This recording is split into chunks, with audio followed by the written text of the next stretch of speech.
I'd like to announce a few new measures. I hope I'm audible. You're not. Are you okay? If I take it off?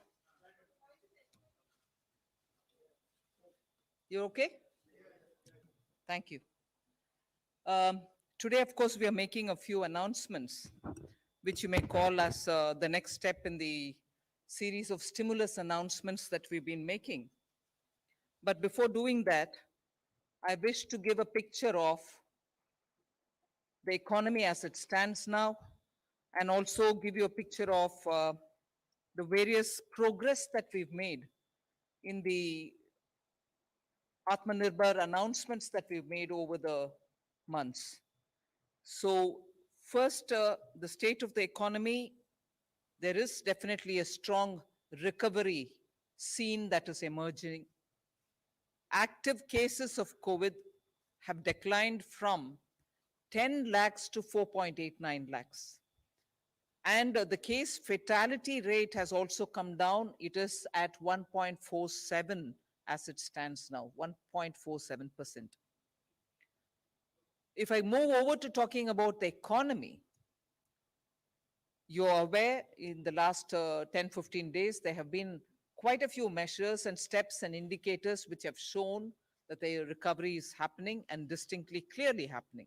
The Composite Purchase Managers Index has risen to 58.9 in October. And the previous month it was at 54.6. And therefore, this is the strongest increase that you've seen in output in close to 9 years. So that itself shows it is just not a pent-up demand, but also a strong pitch for recovery. The next is about the energy consumption growth. That's been at a very high level.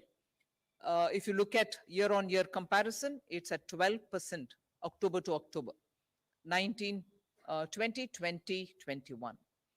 The GST collections, of course, even as it was announced, had touched 1.05 gross, 1.05 lakh crores, and it's a 10% year-on-year comparison.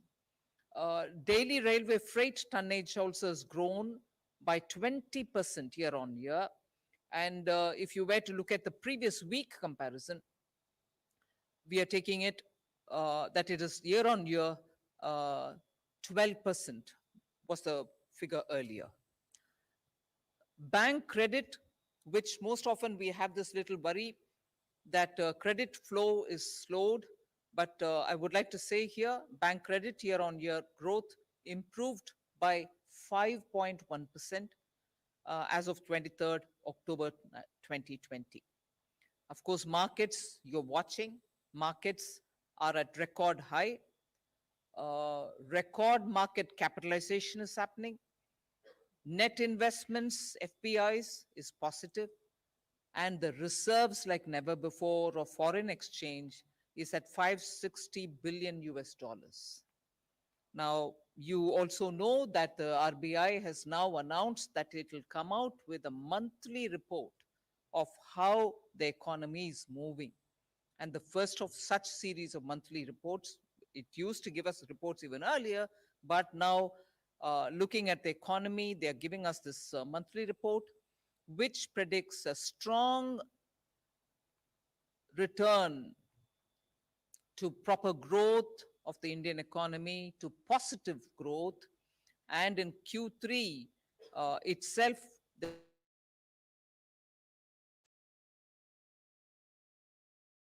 rain, and the expectation earlier was that it will be probably in the fourth quarter that we will reach that kind of a number, but RBI predicts probably that will happen even in the Q3. You also seen that several prominent economists have been writing as to what is the nature of this rebound, and it is just not due to pent-up demand. It's a sustainable, strong economic growth that which is being read by many economists who have been writing and also noticing that this growth is also getting energized by the unrelenting reform pitch with which a lot of strong steps towards systemic reforms are being taken by the government. So this is the strong recovery picture which I'd like to put before you. And like the earlier announcements, I'll do it in English and Anuragji would do it in Hindi. Before I go in for the Hindi, it's also important for us, and I'm sure many of you all have noticed, that Moody's today have come out with the numbers for Indian economy, saying that earlier they were talking about 9.6 negative growth for India, which they have now reassessed and said that it won't probably be at 9.6 negative, it might probably just be 8.9 negative. Whereas for 2022, they had come with a very clear indication that India will be growing at 8.1% earlier, but now they've corrected themselves and said probably India will be growing not at 8.1, but at 8.6. So even these kind of assessments which are being made by agencies are indicating that there is a correction which is happening in a positive direction for India. धन्यवाद माननीय वित्त मंत्री जी। नमस्कार। जैसा माननीय वित्त मंत्री जी ने कहा कि भारत की अर्थव्यवस्था के बारे में जो पीछे कुछ कदम उठाए गए उससे मजबूत वापसी भारतीय अर्थव्यवस्था की हुई है और उसके कुछ आंकड़े आप सबके सामने रख रहे हैं। सबसे बड़ी चुनौती थी कोविड-19 महामारी से लड़ने की, और ये भी स्पष्ट दिखता है कि जहां 10 लाख केसेस से कम होकर ये 4,79,000 केसेस रह गए हैं, वहीं पे मृत्यु दर भी देखा जाए तो मात्र 1.47%, यानी कि दुनिया में सबसे कम में से एक है। परचेज मैनेजर्स इंडेक्स की अगर हम बात करें कंपोजिट की, तो वो भी 54.6% पिछले महीने से बढ़कर लगभग 58.9% अक्टूबर में हुई है। ये अपने आप में स्पष्ट दिखाता है कि कितना सुधार हुआ है और पिछले 9 वर्षों में सबसे ज्यादा है। बिजली की खपत, ये भी एक और आंकड़ा है जो मैं आपके सामने रखना चाहता हूं कि पिछले अक्टूबर माह के मुकाबले 12% इस साल ये बढ़ी है। इसी तरह से जीएसटी कलेक्शन अगर पिछले साल अक्टूबर में 95,000 करोड़ थी, तो इस साल अक्टूबर में 1,05,000 करोड़ हुई है, जो लगभग 10% ज्यादा है। तो बिजली की खपत भी बढ़ी जो 12% बढ़ी, जीएसटी कलेक्शन बढ़ी जो लगभग 10% ज्यादा है पिछले साल अक्टूबर से। रेलवे में माल ढुलाई के भी आंकड़े प्रति टन अगर आप देखेंगे तो पिछले साल के मुकाबले लगभग 20% ईयर ऑन ईयर बेसिस पर है, जो कि पिछले साल लगभग 12% इसी हफ्ते में अगर आप देखेंगे पिछले हफ्ते थी। बैंक क्रेडिट की अगर मैं बात करूं, जो बैंकों ने पैसा दिया है, कर्ज दिया है, वो ईयर ऑन ईयर बेसिस पे साल भर 10 साल देखेंगे तो उसमें भी 5.1% का ये इंप्रूवमेंट है, सुधार है, जो 23 अक्टूबर 2020 की फिगर है। मार्केट्स के आंकड़े आपके पास रोज आते हैं जो रिकॉर्ड हाई है, उछले स्तर पर है। मार्केट कैपिटलाइजेशन ये भी रिकॉर्ड है, और इसमें जो एफपीआई नेट इन्वेस्टमेंट्स हैं उसमें जो पॉजिटिव आया है वो भी आप सबके सामने है। और अगर विदेशी मुद्रा भंडार की मैं बात करूं तो ये अपने आप में एक रिकॉर्ड है कि $560 बिलियन ये भारत का विदेशी मुद्रा भंडार है। ये अपने आप में एक सुखद खबर है। एफडीआई इनफ्लो, विदेशी पूंजी निवेश, ये अगर आप महामारी अगस्त महीने तक का देखेंगे तो $35.37 बिलियन हुआ है, जो लगभग पिछले साल से 13% ज्यादा है। तो कुल मिलाकर सारे आंकड़े दिखाते हैं कि किस तरह से भारत में अर्थव्यवस्था में वापसी बड़ी मजबूती के साथ हुई है। ये आंकड़े अपने आप उस दिशा में दिखाते हैं। आरबीआई ने जो प्रेडिक्शंस की थी, जो भविष्यवाणी एक तरह से की, उसमें भी अगर आप देखेंगे कि भारतीय इकोनॉमी में जो बदलाव और उसमें वापसी की बात कही है, वो बहुत फर्क इस बार देखने को मिलता है। पॉजिटिव ग्रोथ की बात कही उन्होंने क्वार्टर 3 में, यानी कि तीसरी तिमाही में पॉजिटिव ग्रोथ की बात कही है। और वहीं पर जो अगले साल के लिए भी बात कही कि चौथा क्वार्टर जो है उसमें हम लोग बेहतर करेंगे, ये भी अपने आप में एक बहुत बड़ी बात है। जैसा माननीय वित्त मंत्री ने अपनी अभी कहा कि मूड देश के अंदर भी ठीक हुआ और मूडीज की रेटिंग भी जो है वो भी भारत के प्रति उसमें सुधार हुआ है। जो -9.6% कही थी उसमें बदलाव करके उन्होंने अब 8.9% कहा है माइनस, और अगले वर्ष के लिए जो उन्होंने 8.1% ग्रोथ पॉजिटिव कही थी उसमें भी 8.6% कहा है। तो अपने आप में दिखाता है कि देश के अंदर तो सुधार अर्थव्यवस्था में हो रहा है, दुनिया भर की नजरों में भी भारतीय अर्थव्यवस्था और मजबूत होगी, इस दिशा में आंकड़े सामने आ रहे हैं।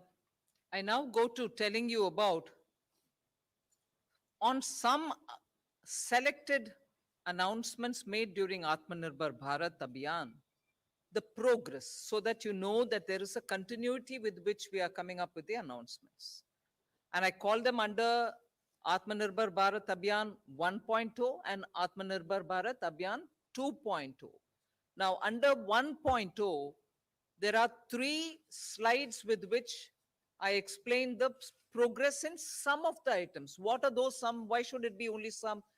Some which have a direct bearing on the poor, the farmers, and so on, are the ones I'm giving you progress on. On the others, we are well ready to give the progress, but probably I didn't want to take more of the time here. We will share it with you. So under Atmanirbhar Abhiyan, Atmanirbhar Bharat Abhiyan 1.0, some of the announcements which we made are seeing very good progress. And the first one I take there is about the One Nation, One Ration card, in which interstate portability has been achieved in 28 states and union territories. They are all under the national portability of ration cards now. And from 1st September, they are actually effectively on in terms of giving interstate portability. And how many people does it cover?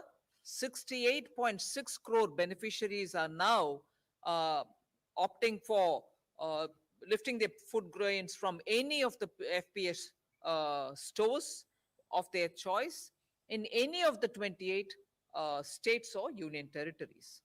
Intrastate portability, that is within a state portability, is also enabled in those 28 states and union territories, and 1.5 crore monthly transactions are happening in them. This is very important, and this was one of the very progressive steps that we took towards the poor being ensured of food security. If you go to the next one, which is the PM Street Vendors Atmanirbhar Nidhi, which is the PM Swanidhi, you have 26.62 lakh loan applications which have been received, of which 13.78 lakh loans totaling 1,373 crores, which have been sanctioned in 30 states and 6 union territories. So the coverage of the PM Swanidhi for the street vendors is now there in 30 states. And that is the number of people who have already got covered. And applications which are otherwise there will all be attended to at the earliest. I remember talking before you all about migrant workers and also the way in which the union government is responding to make sure that they are given some kind of a facilitation. However, the portal which was going to have been made for recording the movements of migrants from where to where and so on, the work was commenced on starting a portal. Labor Ministry together with the Finance Ministry and other concerned ministries are working together closely with the states, and the work has commenced for creating a portal on migrant workers.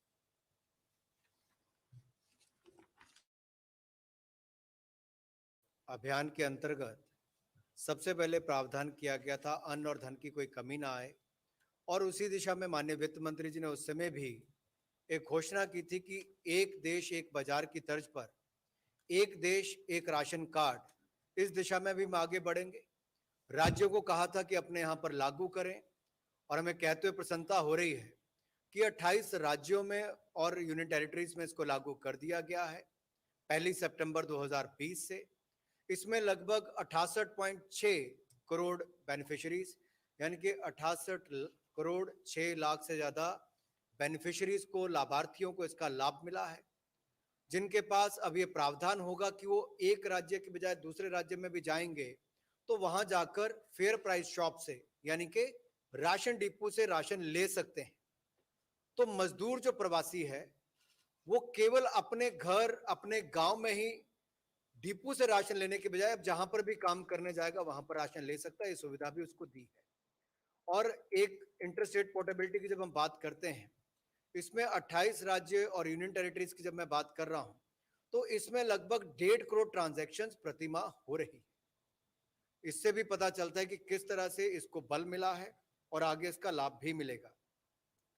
दूसरा, जो street vendors जो अपने परिवार का पेट भरते हैं ready फड़ी इस पे काम करके, ठेला लगाकर, उनके लिए भी माननीय प्रधानमंत्री जी ने निर्देश दिए थे और माननीय वित्त मंत्री जी ने घोषणा की। तो उसमें भी अब तक लगभग 26,62,000 जो आवेदन आए थे लोन के लिए, उसमें से 13,78,000 लोन सैंक्शन कर दिए गए, जिनको कुल मिलाकर 13,73,33,000 रुपए के लगभग पैसा सैंक्शन हुआ है। 30 राज्यों में और 6 यूनियन टेरिटरीज में हुआ है। और हमने केवल घोषणाएं नहीं की, इसको जमीन तक लागू करवाया। और इसके लिए जो पोर्टल की बात माननीय वित्त मंत्री जी ने कही कि जो प्रवासी मजदूर हैं उनके लिए एक वर्किंग पोर्टल भी हमने तैयार किया है ताकि पारदर्शिता भी आए और जवाबदेही भी तय हो, इस पर भी काम शुरू हुआ है। I move to the next. Again, progress in some key items under the Atmanirbhar 1.0 announcements. At that time, we had made announcements linked to the Kisan credit cards. Credit boost has been achieved to 2.5 crore farmers through the KCC. 183 lakh applications were received, slightly over that, and banks have issued that 157 lakh KCC, Kisan credit cards, to the eligible farmers, and the total amount sanctioned is also given there, 1,43,262 crores were distributed in 2 phases. So that progress ensured that the farmers got the Kisan credit cards, and also the eligible farmers who received the Kisan credit cards received that many amount as sanctioned credit for those farmers. So farmers were covered through the Kisan credit card and through the credit through the Kisan credit card for the immediate agricultural activity-based requirements.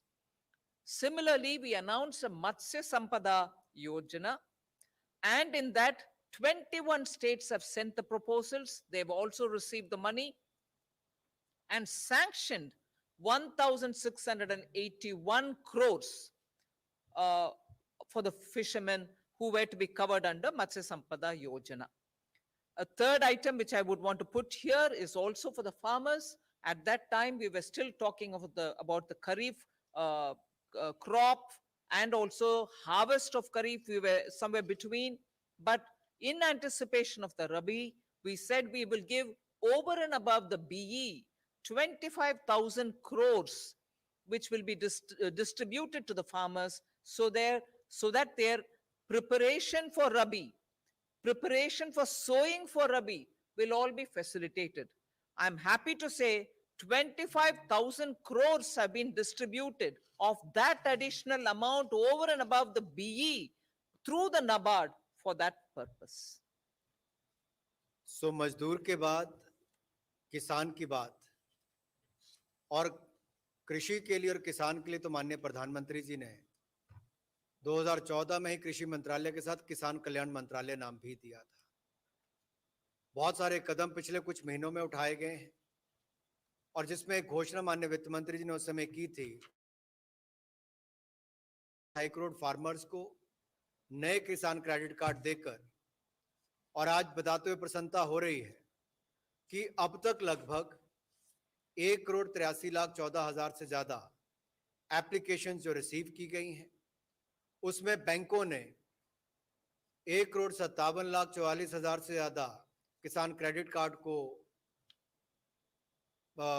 Eligible पाया है, पात्र पाया है, और कुल मिलाकर 1,43,262 करोड़ रुपया दो चरणों में 1,43,262 करोड़ रुपया दो चरणों में लगभग 1,57,44,000 किसानों को सैंक्शन किया है। ये अपने आप में बहुत बड़ी उपलब्धि है, कुछ महीनों के अंदर करके दिया। इसके साथ साथ हमने प्रधानमंत्री मत्स्य संपदा योजना के अंतर्गत जो 21 राज्यों के माध्यम से आवेदन आए थे, उनकी प्रपोजल्स को भी सैंक्शन कर दिया है और कुल मिलाकर 1,681 करोड़ रुपया इसके लिए सैंक्शन किया है, जिससे मत्स्य पालन में वृद्धि भी होगी और इससे हमारे मछुआरों की आय में भी बढ़ोतरी होगी। तीसरा जो इसमें पहलू है वो अतिरिक्त जो पूंजी है, कार्यशील पूंजी, उसके लिए इमरजेंसी वर्किंग कैपिटल फंड, ये भी किसानों को देने के लिए नाबार्ड के माध्यम से ये कदम उठाया गया है और कितना 25,000 करोड़ रुपए इसमें डिसबर्स अतिरिक्त किया गया है। ये अपने आप में दिखाता है कि किसानों के प्रति मोदी सरकार किस तरह से कदम उठाती है। इससे किसानों को लाभ भी मिलेगा और उनको पैसों की, क्रॉप लोन की कोई कमी नहीं आएगी। इससे आपके कोऑपरेटिव बैंक्स और इन सब के माध्यम से नीचे तक पैसा पहुंच गया है। ये भी भारत सरकार ने कुछ ही महीनों में करके दिया है। I now move to the third slide, showing the progress of some of the key areas which relate to the Atmanirbhar Bharat package of 1.0. That is the first stage announcement of the Atmanirbhar. I move to the third slide, where the emergency credit liquidity guarantee scheme, which was announced, which came to be identified with just the MSMEs, which did not just help the MSMEs, but also help professionals and others. Total amount sanctioned, it was a 3 lakh crore ECLGS, ECLGS, in which 2.05 lakh crores have been sanctioned to about 61 lakh borrowers, who included MSMEs, professionals, and many others who were just not MSMEs, they could be others also, of which 1.52 lakh crores have been disbursed. So that is on the ECLGS. We also had announced at that time partial credit guarantee scheme through the public sector banks. They have bought portfolios worth 26,889 crores. Again, that also infused liquidity. There was a third scheme called the special liquidity schemes, which were primarily for the NBFCs and the housing finance corporations, the smaller ones. 7,227 crores have been disbursed to the NBFCs and the HFCs. And the last item here relates to how much of liquidity has been infused into the DISCOMs. 17 states have received a sanction of 118.273 crores. Am I right in saying that? 1,18,273 crores worth of loans have been sanctioned to about 17 states, of which 11 states have received disbursed amounts. Amounts have been released to them to the extent of 31,136 crores. So this is just very quickly to give you the progress of what happened was what had been announced as Atmanirbhar Package 1, and on that some selected items for which progress is shown here, but progress is happening in each one of the announcements which were made, which will be separately given to you rather than taking more time. We are only till now talking about what was announced, what progress is being made. I'll quickly also say about Atmanirbhar 2.0, about which there'll just be one slide for you all to know if the progress announcements. धन्यवाद।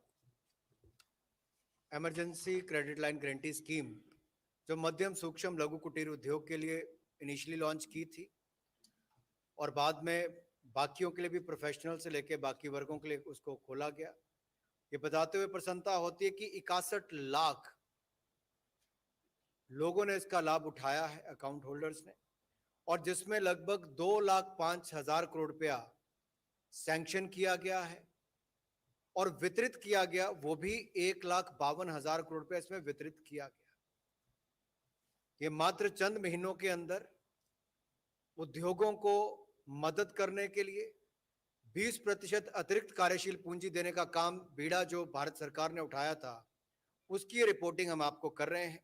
1,52,000 करोड़ रुपया अब तक इसमें वितरित किया गया है और कुल मिलाकर 2,05,000 करोड़ रुपया इसमें 61 लाख बोरो को सैंक्शन किया गया है।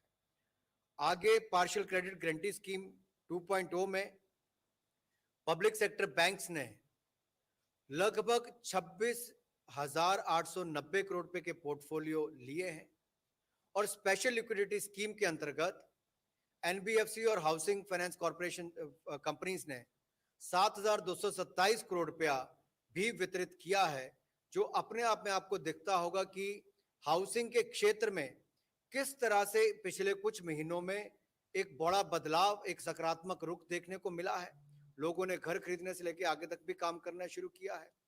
डिस्कॉम्स को मदद करने की हमने बात की थी कि उनको धन भी मिलेगा, इसमें आगे उनको लिक्विडिटी उपलब्ध करवाई जाएगी, और ये कहते हुए हमें प्रसन्नता हो रही है कि 1,18,273 करोड़ रुपए के ऋण जो है वो 17 राज्यों को और यूनियन टेरिटरीज को हमने सैंक्शन किए हैं और इसमें से 31,136 करोड़ रुपया अभी तक इसमें वितरित कर दिया गया है, राज्यों को दे दिया गया है। कितने? 11 राज्यों और यूनियन टेरिटरीज को अब तक दे दिया गया है।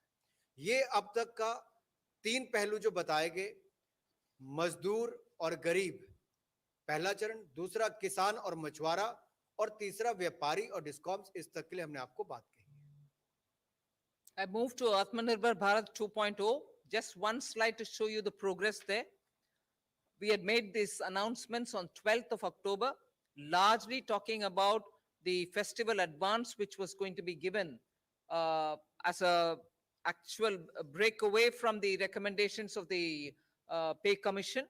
We brought back the festival advance just this one time so that people get money in their hands to spend. SBI is issuing what is called the Utsav cards, through which festival advance is being given. Good progress is being made there. LTC voucher scheme was also launched for the central government, and many of these employees who are unable to travel because of the given conditions were given the option, instead of traveling, they could spend that money in buying some things. And in that also, we are seeing a lot of progress. Other than that, Atmanirbhar Bharat 2.0 package also spoke about 25,000 crores in addition being provided over and above the BE for capital expenditure, primarily aiming at Ministry of Road Transport and also Ministry of Defense. That is also being well received by both the ministries, and they are taking a lot of steps forward.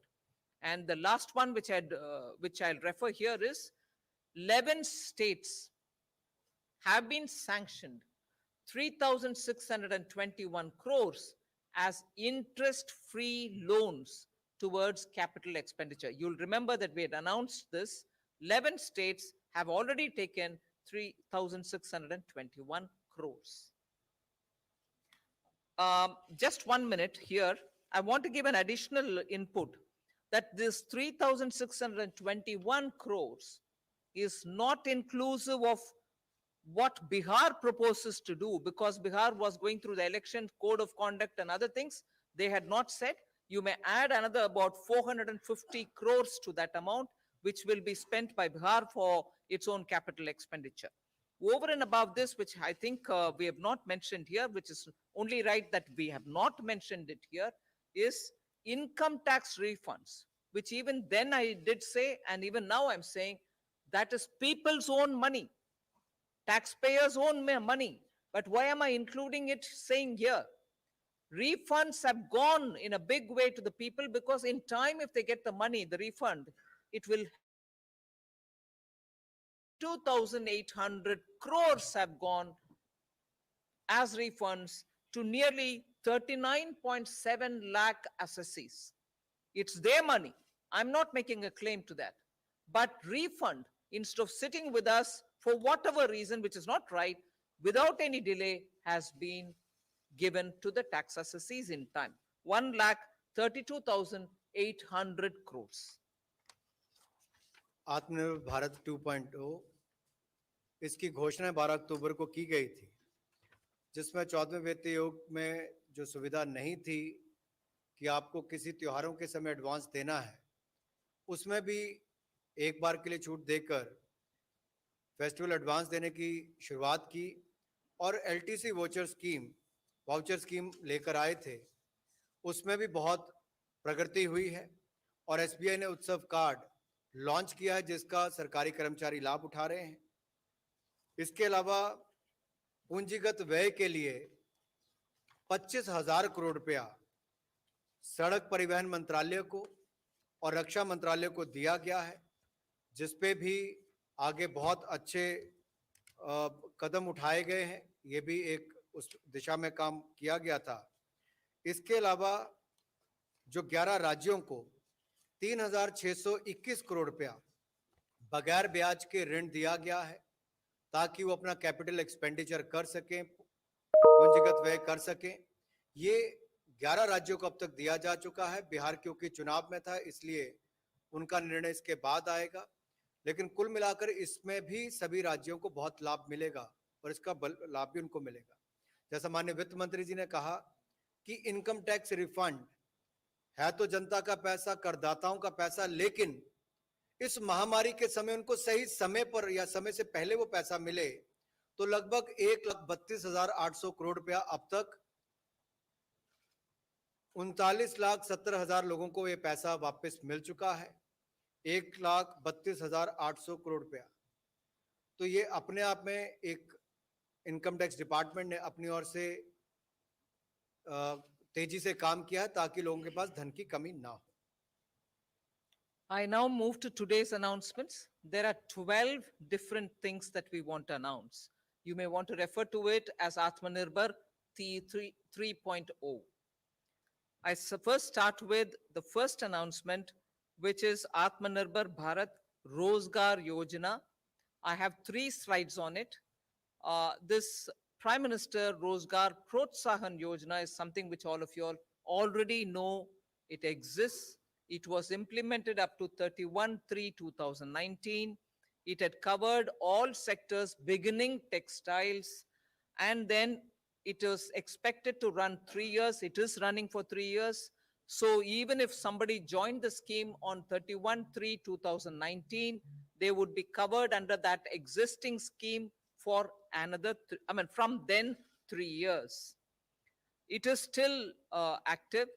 Up to today, there's about 8,300 crores which have been disbursed to the beneficiaries.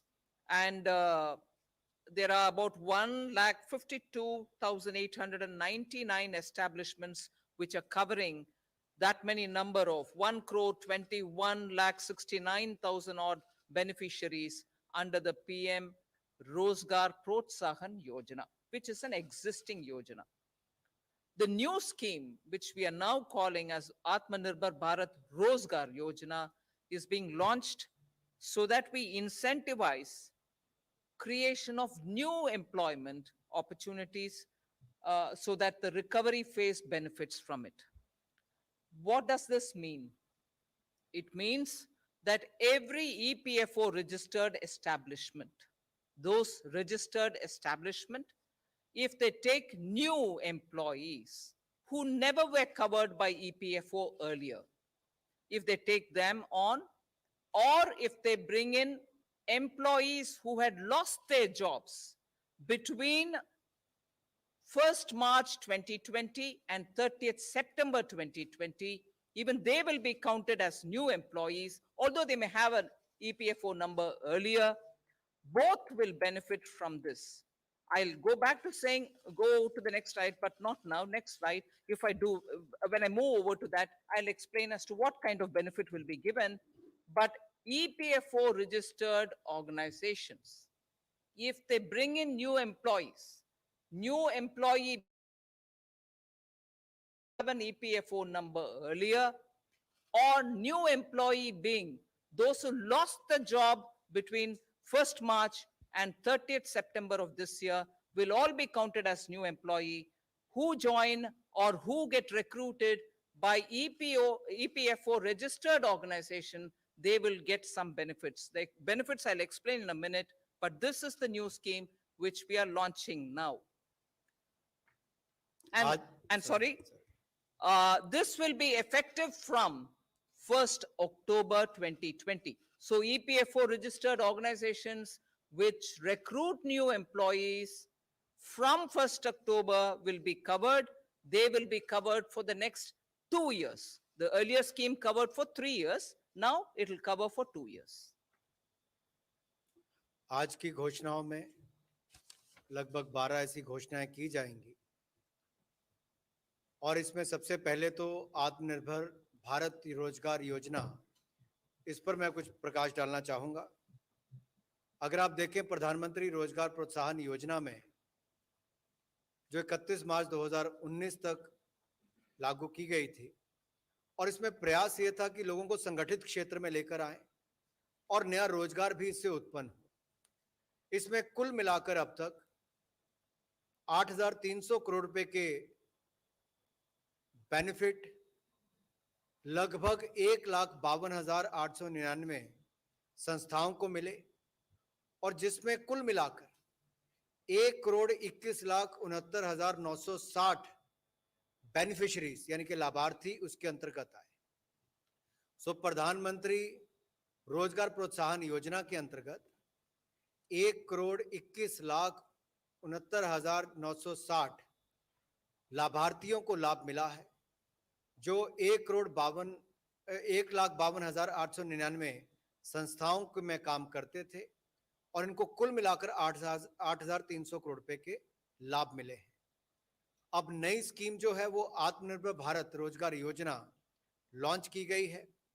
इसमें भी संगठित क्षेत्र में रोजगार देने के लिए उसमें बल दिया जाएगा और लोग ज्यादा से ज्यादा कर्मचारी भविष्य निधि के साथ जुड़ें और नए रोजगार उत्पन्न हो सकें, उस दिशा में ये कदम उठाए गए हैं ताकि कोविड-19 से जो वापसी हम कर रहे हैं लॉकडाउन से लॉकिंग के फेज में और इकोनॉमिक रिकवरी के साथ साथ और जॉब क्रिएशन हो और रोजगार मिल सके, उस दिशा में स्कीम को लॉन्च किया गया है। इसमें किसको लाभ मिलेगा? इसमें उन लोगों को लाभ मिलेगा जो या तो पहले ईपीएफओ में रजिस्टर्ड नहीं थे, कर्मचारी भविष्य निधि में रजिस्टर्ड नहीं थे। अगर वो रजिस्टर्ड होते हैं नई संस्थाओं में, 15,000 से कम उनकी अगर तनख्वाह होती है प्रतिमाह तो वो इसके अंतर्गत लिए जाएंगे, या जिन्होंने 1 मार्च से लेकर 30 सितंबर के बीच में नौकरी जिनकी चली गई होगी और 1 अक्टूबर के बाद उनको वापस रोजगार मिला होगा और ईपीएफओ में उनकी रजिस्ट्रेशन हुई है, तो उनको ही लाभ मिलेगा। इसमें स्पष्ट मैंने इसलिए किया क्योंकि आगे की जो स्लाइड्स आएंगी उसमें आपको और विस्तार में पता चलेगा कैसे हम देश में संगठित क्षेत्र में और ज्यादा रोजगार लाने की बात कर रहे हैं और असंगठित को भी संगठित क्षेत्र में लाने की बात कर रहे हैं। इससे कर्मचारी और रोजगार देने वाले दोनों को ही बल मिलने वाला है। So on this, just a bit of clarity. We go over to the second slide on this first announcement. These are establishments which are registered under the EPFO. They add new employees, and the employees will have to be at least 2 minimum. If the reference base for the establishment is 50 employees or less, and minimum 5 employees, 5 new employees, if the reference base for those establishment is more than 50 employees. Now, these will have to happen between 1st October 2020 and it will be operational only till 30th June 2021, meaning these establishments, if they recruit people from 1st October 2020 until 30th June 2021, they will be covered under the scheme. And when I said covered, they will be covered for the next 2 years. How they will be covered, I'll cover in the next slide. But this is the criteria which is before us. EPFO के अंतर्गत जो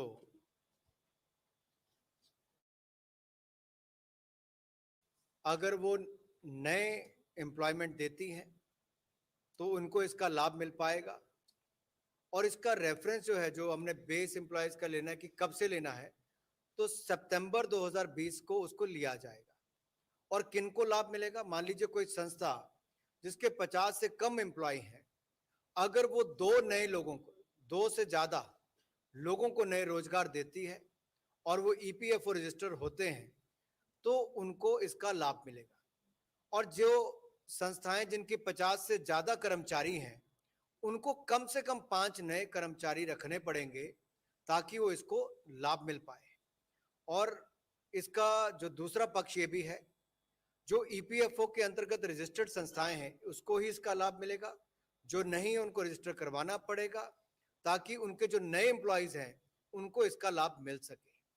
और ये योजना जो है ये 30 जून 2021 तक ये रहेगी ताकि उससे पहले लोग इसका लाभ उठा सकें। So we now move to talking about what exactly is the benefit which they are going to get. Central government will give the subsidy for 2 years in respect of the new eligible employees who are engaged on or after 1/10/2020 till, as I said, June of 2021. For those establishments which have up to 1,000 employees or less, employees' contribution of 12% of the wages and employers' contribution of 12% of the wages, totaling 24% of the wages, will be borne by the central government. Now, when we are talking of employees, here we are talking of employees who have 15,000 or less as wages, not for all employees. Similarly, for those establishments which have more than 1,000 employees, only the employees' EPF contribution, which is 12%, will be 12% of the EPF wages will be borne by the union government. This subsidy support to get credited upfront in Aadhaar seeded EPFO accounts of eligible new employee. That's the only condition. We want it to be Aadhaar seeded. So that is the actual benefit that establishments will get if they create new jobs. इनमें किसको लाभ मिलेगा? और केंद्र सरकार अगले 2 वर्षों के लिए जिनको लाभ देने वाली है उसमें 2 कैटेगरीज हैं। एक तो जिस संस्था में 1000 से कम एम्प्लॉइज हैं, 1000 तक एम्प्लॉइज हैं, उनमें जो कर्मचारी है उसके हिस्से का 12% और काम देने वाले का भी 12%, ये कुल मिलाकर 24%, ये केंद्र सरकार उनके वेजेस का यानी कि भत्ते का 24% जो है वो केंद्र सरकार योगदान देगी। 12% कर्मचारी का और 12% काम देने वाले का, ये 24% केंद्र सरकार उनका भत्ता देगी। जहां 1000 से ज्यादा कर्मचारी हैं वहां पे केवल कर्मचारियों के हिस्से का जो 12% है वो केंद्र सरकार अपनी ओर से योगदान देगी। ये अगले 2 वर्ष तक जारी रहेगा ताकि और रोजगार इस देश में उत्पन्न हो और कर्मचारियों को भी इससे लाभ मिल सके और जो संस्थाएं हैं उन पर भी बोझ अगले 2 वर्ष तक कम पड़े। दूसरा, इसमें पात्र बनने के लिए आपको केवल आधार के साथ ईपीएफओ अकाउंट खुलवाना पड़ेगा। इतना ही आपको करना है जिससे पारदर्शिता भी आएगी और सही व्यक्ति के खाते में पैसा भी जाएगा।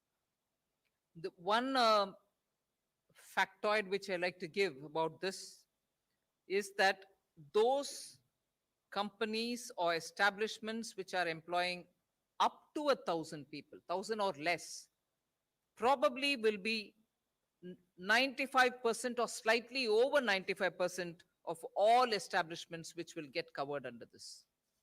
And also, a rough estimate, subject to correction, a rough estimate is 65% of all those who are in the formal sector will be covered by this fact that this 12% and 12% will be borne by the government of India. 65% of all employees will get. जैसा माननीय वित्त मंत्री जी ने कहा, लगभग 95% संस्थाएं इसमें cover हो जाएंगी, लगभग सभी संगठित क्षेत्र के लोग इसमें लाभ उठा पाएंगे। और 65% की जो आंकड़ा अभी कहा है वो अपने आप में दिखाता है, दोनों ही आंकड़े बहुत बड़े हैं, किस तरह से देश के करोड़ों मजदूरों को इसमें लाभ मिलने वाला है, कर्मचारियों को लाभ मिलने वाला है। The emergency credit line guarantee scheme, which was announced in the Atmanirbhar 1.0, gets extended till 31st March 2021. You probably also were informed that from October, it was extended till 30th November. Devashish is here, he can correct me. From October to, it was extended by 1 month to reach 30th November as the deadline for the ECLGS scheme. But now we are extending it up to 31st March 2021. The details of the scheme is very well known to you, but I'll repeat, it is fully guaranteed loan, it is collateral-free loan, and it gives additional credit of 20% of your outstanding loans. And outstanding loans will be decided based on your balance as of 29th February 2020. And outstanding credit limit was about 50 crores. So all this taken on board, we also then extended it for annual turnover up to 250 crores. Earlier we covered only 50 crores, then we moved over to 250. Earlier we covered only MSMEs. Then during the tenure of it, we extended it to even business enterprises and also for individual professionals. Mudra loans, all of them got covered. We kept expanding the scope of the ECGLS. I'm happy to report that as of 12th November, today, 2.05 lakh crores have been sanctioned to 61 lakh borrowers, and of which 1.52 lakh crores have already been disbursed into the accounts of those borrowers. So that is where this is, the first announcement is that this gets extended till 31st March 2021.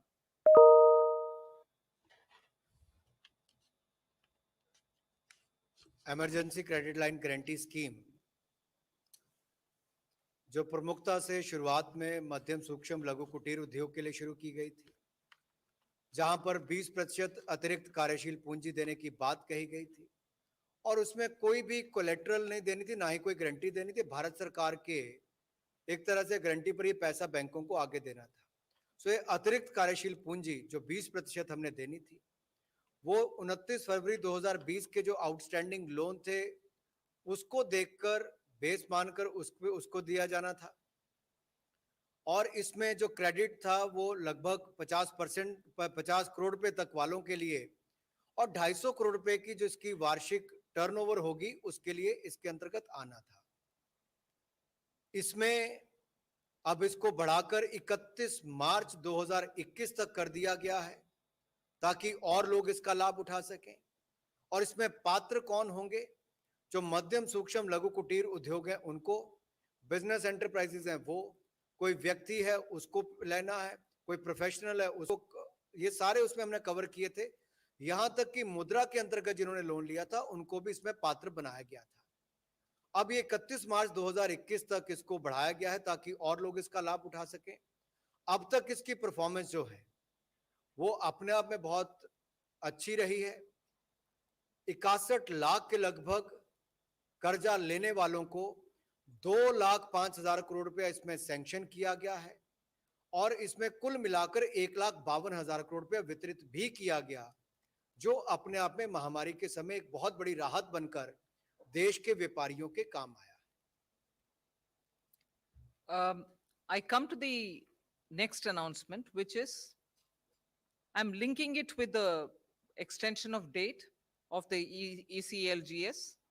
This is, we are launching a credit guarantee support for all the stressed sectors.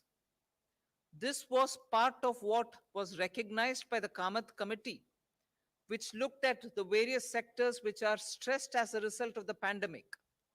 So 26 stressed sectors were identified, And for those in that sector, plus the health sector, with credit outstanding of about 50 crores and up to 500 crores as on 29th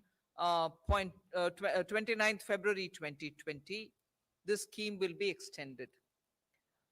And what it does is, it doesn't have an upper ceiling or on annual turnover basis. Entities up to 30 days past due, which is estimate 0 as on 29/2/2020, credit of 20% of outstanding as of that date. So this one, unlike the earlier, which got extended now, which will be current and which will run, even as it goes on, we are bringing this one as an additional scheme, wherein the tenor of the additional credit which is being given will be 5 years, which means 1 year of moratorium and 4 years of repayment and servicing. The earlier scheme, which has got extended now, had 1 plus 3 years, which is 1 year of moratorium and 3 years of services. Now this is 1 year of moratorium and 4 years of repayment. This scheme will be available like the earlier scheme which got extended up to 31st March 2021. So this will also benefit MSME sectors, and it can include also MSME sectors which provide goods and services to eligible entities. ECLGS 2.0 में जहां पहले भी देखा गया होगा, तो हमने जो इंटरेस्ट रेट थे, ब्याज की दर जो थी, उसको कैप किया था ताकि एक स्तर से ज्यादा वो ऊपर ना ले, और इसका लाभ भी इसमें लोगों को मिला, तभी जाकर 2,05,000 करोड़ रुपए अब तक सैंक्शन किया गया। और ये 100% गारंटी और कोलेटरल फ्री थी। उसी तर्ज पर जो कामत कमेटी ने 26 स्ट्रेस सेक्टर, जो तनाव क्षेत्र वाले ऐसे उद्योग थे, उनको और साथ में स्वास्थ्य के क्षेत्र को जोड़कर इसको इसमें लिया गया है, ताकि 50 करोड़ तक की जिनकी आउटस्टैंडिंग है और उससे ज्यादा यानी कि 500 करोड़ तक, जो 29 फरवरी 2020 तक क्रेडिट लिमिट, जो क्रेडिट आउटस्टैंडिंग उनकी है 50 करोड़ से लेकर 500 करोड़ तक, उसको इसमें लिया गया। और इसमें आगे जो है, इसमें अपर सीलिंग जो है कि कौन सी स्तर तक इसकी एनुअल टर्नओवर होगी, उसमें भी राहत दी गई है, कोई इसमें वो लिमिट नहीं रखी गई है।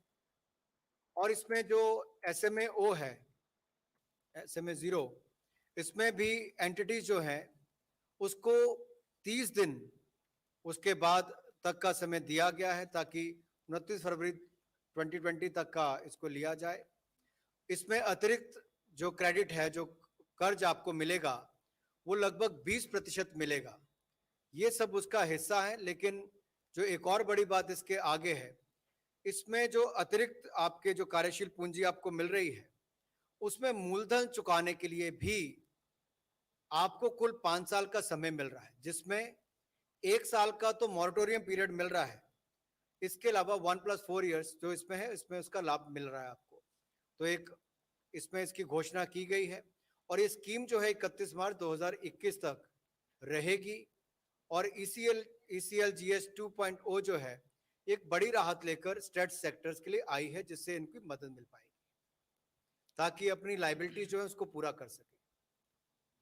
We move over to the third announcement, which is something partly heard even yesterday. The production linked incentive scheme, which champions 10 sectors, and in those sectors, incentive will be offered. But very quickly, for you to recall, there was a PLI announced earlier during the early stages of lockdown, and in that 51,355 crores have been earmarked for 3 sectors.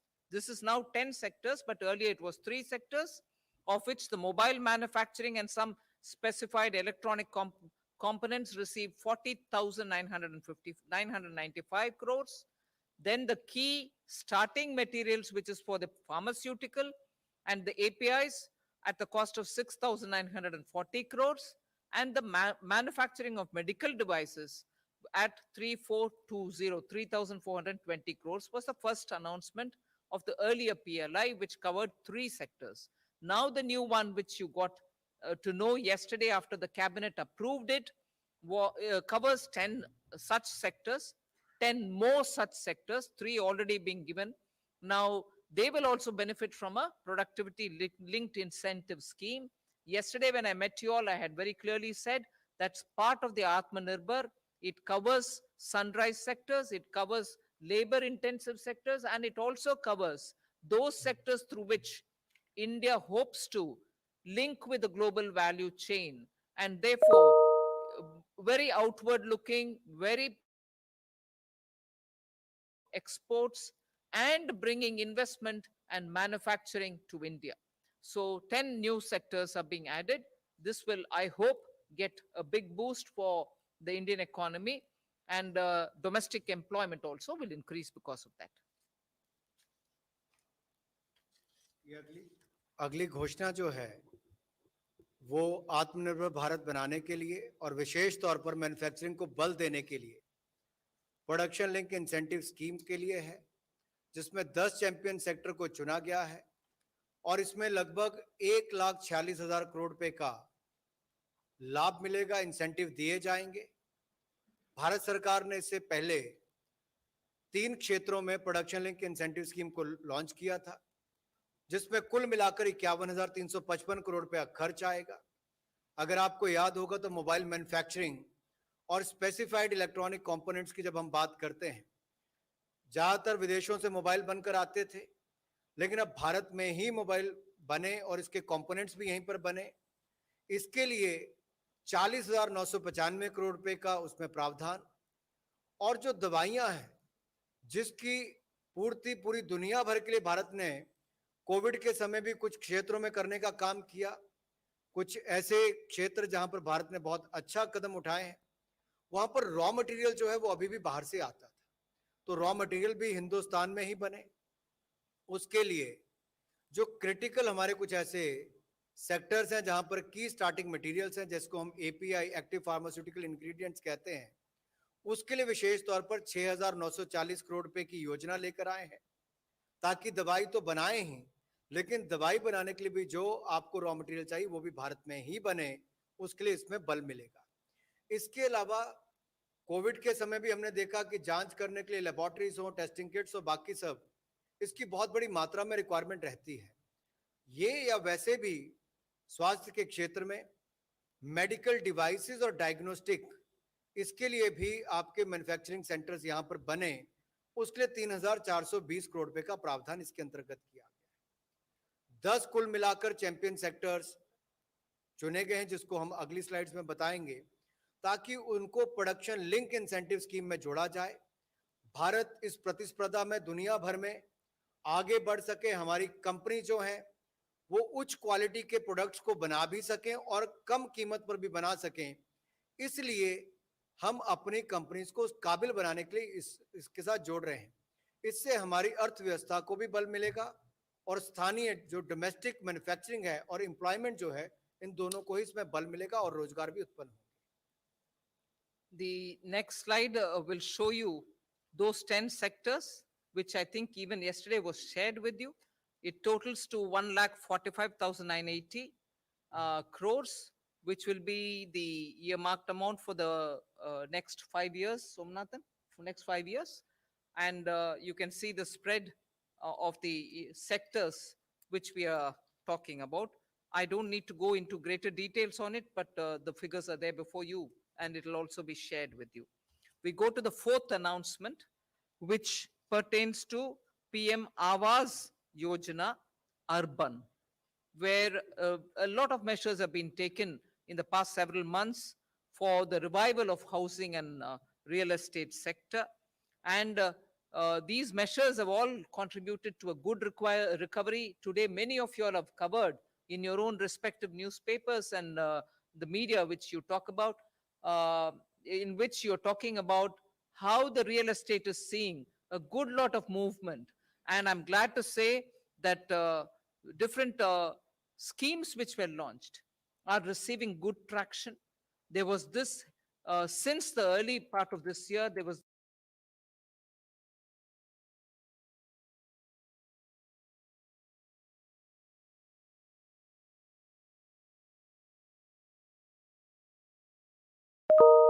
this worry that a lot of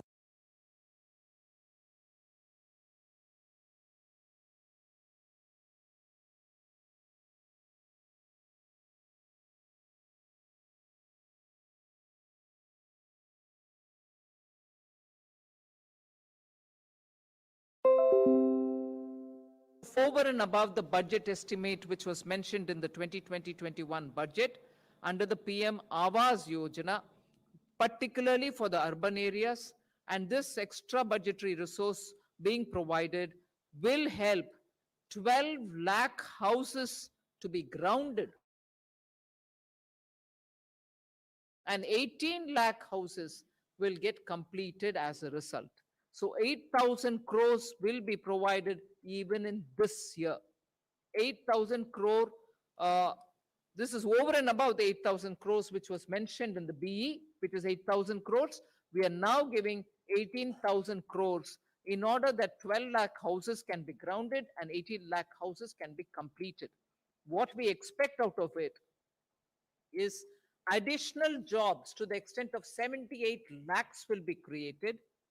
25 lakh metric tons of steel will now be bought and sold, and 131 lakh metric tons of cement will be bought and sold. Now, therefore, these are core sector which will be improving on their production and sale, which obviously will have a great multiplier effect on the economy.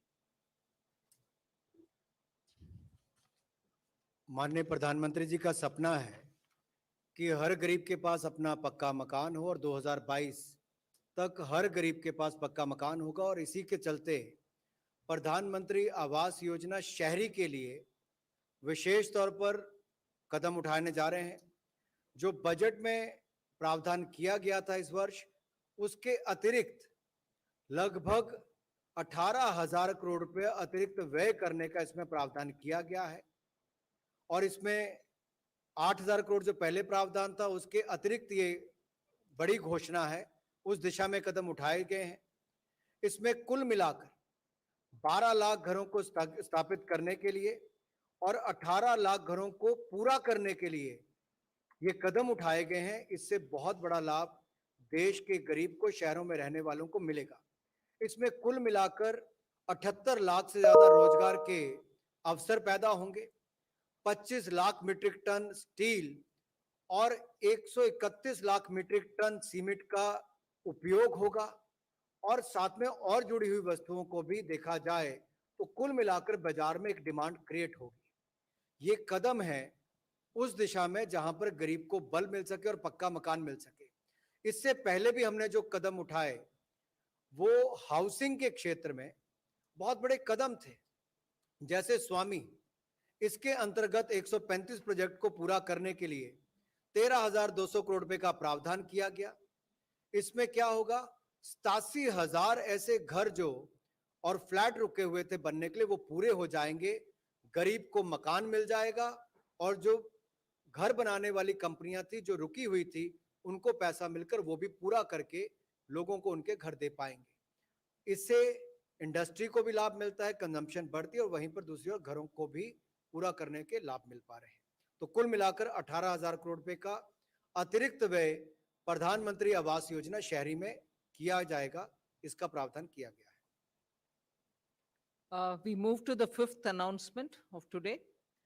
This is more to bring in ease of doing business, at the same time give relief to the contractors whose money otherwise gets locked up, and therefore and also it will have a bearing on the cost of bank guarantees. So I think this is a very important step towards enabling people who come into the construction and infrastructure activity. This will support them. Performance security on contracts will now be reduced to 3% instead of 5 to 10%. Will be extended. This will be extended to all ongoing contracts which are free of disputes. This will also be extended to the public sector enterprises. States also will be encouraged to come into this scheme. Therefore, bid security declaration will be sufficient and that will replace the existing EMD. So earnest money deposit will not be required for tenders and it will be sufficient if they provide bid security declaration. So it's almost like a self-declaration. A declaration is going to replace the EMDs. Relaxation of this kind, which we are proposing now, will be given only up to 31st December 2021, which means one full year beginning now, 31/12/2021. Till then, this is being given. Necessary changes in the general financial rules will be made so that this burden on the contractors will be reduced and there will be a greater flexibility for infrastructure, because infrastructure is something which we are prioritizing and we need them to come in with greater ease. If they didn't have enough cash to provide all those costs for the bank guarantees, they shouldn't be hesitating. So we remove that. Construction और infrastructure sector में निर्माण और ये के क्षेत्र में जितनी हमारी कंपनियां थी उनको एक बहुत बड़ी दिक्कत आती थी कि उनके पास कैपिटल और बैंक गारंटी की कमी आती थी, क्योंकि बैंक उनकी जो परफॉर्मेंस सिक्योरिटी है कहीं पर 10%, कई जगह उससे ज़्यादा भी रखते थे, तो कुल मिलाकर पैसा काम करने के लिए उनके पास कम पड़ जाता था। उस दिशा में एक बड़ा कदम उठाया गया है कि इसको कम करके मात्र 3% किया गया है, ताकि कंपनियों के पास वर्किंग कैपिटल भी ज़्यादा हो, बैंक गारंटी ज़्यादा ना देनी पड़े और वो ज़्यादा से ज़्यादा काम कर सकें और राष्ट्र निर्माण में काम कर सकें। इसमें जनरल फाइनेंशियल रूल्स के अंतर्गत 31 दिसंबर 2021 तक इनको छूट दी जाएगी, यानी कि अगले साल 31 दिसंबर तक इनको छूट दी जाएगी, जहां पर इनको EMDs नहीं देनी पड़ेंगी टेंडर के लिए और इसको बिड सिक्योरिटी डिक्लेरेशन के साथ रिप्लेस किया जाएगा। इससे इनको एक लाभ मिल पाएगा, कंपनियां ज्यादा काम ले पाएंगी, ज्यादा काम कर पाएंगी और इसको पब्लिक सेक्टर एंटरप्राइजेस को भी हम इसका लाभ देंगे और राज्य भी चाहें तो वो अपने यहां पर भी ये स्कीम लागू कर सकते हैं। ये उनके लिए है जहां पर जो ऑनगोइंग कॉन्ट्रैक्ट्स हैं उनका कोई विवाद ना हो, विवादों से परे हो, विवादों से बाहर हो, उसको इसका लाभ मिलेगा और अब उनको 10% जो परफॉर्मेंस सिक्योरिटी है वो नहीं देनी पड़ेगी, उससे ज्यादा देते थे वो नहीं देने पड़ेगी, उसमें मात्र 3% तक किया गया है। इससे कंपनियों को बहुत लाभ मिलेगा। I go to the sixth announcement, which is an income tax relief that we like to give for developers and home buyers. There's quite a lot of inventory is what we are told in the real estate sector. So at the moment, what is prevailing is the differential between circle rate and the agreement value. About 10%. Prices may be lower than that, but up to 10% you get relief. Now what we've decided is to increase the differential from 10% to 20% from the period, for the period from the date of this announcement to 30th June 2021 for only primary sales. So the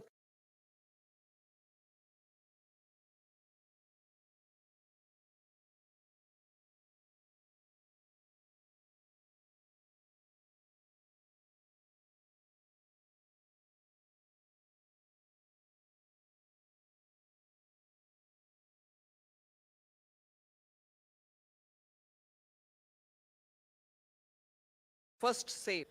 This relief of up to 20% shall be allowed for both, and the necessary amendments in the IT Acts will be done in the due course. Through this particular step, we expect a lot of clearance of inventory, and people will be able to pay less in terms of the differential on which the tax is collected, and the differential is now increased. The gap is now reduced, and therefore they will end up paying far lesser in case of the circle rate differential, which affects them. So this is a major step towards middle class, which wants to buy when the housing sector is going through a supply side boom. Inventories are sitting, nothing is getting cleared, but people don't have any incentive to go buy it. Now we provide incentive in the form of an income tax relief. Housing के क्षेत्र में ही एक और बड़ा लाभ देने जा रहे हैं ताकि घर बनाने वाले और घर खरीदने वाले दोनों को इसकी राहत मिल सके। देखा जाता है सर्कल रेट में और एग्रीमेंट वैल्यू में अंतर आता है।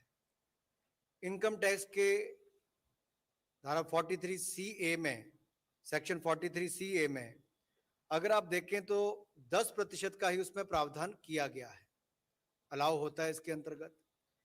लेकिन इस कोविड-19 महामारी के चलते ज्यादा लोग जो पहली बिक्री है, यानी कि जो पहली बार घर बिक रहा है, उसको खरीदने में अगर पहले 10% तक की सर्कल रेट और एग्रीमेंट वैल्यू उसमें छूट थी, तो अब उसको बढ़ाकर 20% कर दिया गया है। इससे इनको लाभ मिलेगा, ज्यादा घरों की खरीद हो पाएगी। जैसे मान लीजिए कहीं प्रॉपर्टी का रेट गिर भी गया और सर्कल रेट ज्यादा है और इसलिए उसकी सेल नहीं हो पा रही है, तो अब ये अवसर है कि आप वो कर सकते हैं। लेकिन ये केवल 2 करोड़ रुपए तक के घर के लिए ही छूट होगी और जो पहली बार बिक्री होगी उसके लिए छूट है। और इसको भी 30 जून 2021 तक रखा गया है ताकि अगले 5-6 महीनों के अंदर लोग ज्यादा से ज्यादा अपने घरों की रजिस्ट्री भी करवा सकें और इसका लाभ भी मिले। तो इसमें जो बदलाव कर रहे हैं वो करेंगे और इस प्रकार लाभ भी आपको मिलेगा। We go to the 7th announcement, which is infusion of equity to the extent of 6,000 crores to the NIIF debt platform. You are aware that NIIF in this country attracts a lot of sovereign fund for investment in infrastructure related activities. Now, it also has a debt platform through which it raises a lot of money. And by 2025, it has to provide an infra funding to the extent of 1,10,000 crores, which we have announced, National Infrastructure Pipeline. Now we are also giving them fund to be able to, we are giving equity, it will also have private participation. NIF itself is investing some amount so that there is a debt platform through which it can raise money for funding infrastructure. So we are now giving 6 platform of NIIF, where private equity participation will also come in. NIIF itself has invested 2,000 crores. So by 2025, they will have to fund projects to the extent of 1,10,000 crores. We are creating this avenue for them to do it even through the debt market. Infrastructure के लिए debt financing के लिए एक प्रावधान यहां पर करने जा रहे हैं ताकि ये जो मंच मिलेगा, प्लेटफॉर्म मिलेगा, इसमें लगभग 1,10,000 करोड़ रुपए की इंफ्रास्ट्रक्चर डेट फाइनेंसिंग का प्रावधान होगा और इसमें 6,000 करोड़ रुपए की इक्विटी हम लोग डालेंगे NIIF के डेट प्लेटफॉर्म पर, ताकि इसमें अगर आप कुल मिलाकर देखें तो जो एक्चुअल इन्वेस्टमेंट अब तक 3 की गई है NIIF फंड के द्वारा, वो लगभग 19,676 करोड़ रुपए की है। ये डाउनस्ट्रीम फंड्स में, प्लेटफॉर्म्स में और ऑपरेटिंग कंपनीज में की गई है। और ये जो NIIF स्ट्रेटेजिक अपॉर्चुनिटीज फंड है, इसको एक डेट प्लेटफॉर्म के रूप में खड़ा किया गया है कर्ज देने के लिए। NBFC इंफ्रास्ट्रक्चर डेट फंड और NBFC इंफ्रास्ट्रक्चर फाइनेंस कंपनी को बनाकर इसमें कुल लोन बुक अगर आप देखेंगे तो 8,000 करोड़ की है और जो डील पाइपलाइन है वो लगभग 10,000 करोड़। और इसमें भी जो असीम इंफ्रास्ट्रक्चर फाइनेंस लिमिटेड AIFL की जो AA रेटिंग वाला फंड और IFL जो हमारा इंफ्रास्ट्रक्चर फाइनेंस लिमिटेड ये AAA रेटिंग, ये कुल मिलाकर 95,000 करोड़ रुपए का कर्ज मार्केट से उठाएंगे, बॉन्ड्स के माध्यम से उठाएंगे और 2025 तक ये प्रोजेक्ट फाइनेंसिंग करेंगे लगभग 1,10,000 करोड़ रुपए की। NIF ने इसमें अभी तक लगभग 2,000 करोड़ रुपए की इक्विटी डाली है। भारत सरकार इसमें 6,000 करोड़ रुपए का और निवेश करेगी और बाकी जो है प्राइवेट इन्वेस्टर्स के माध्यम से इक्विटी रेज की जाएगी।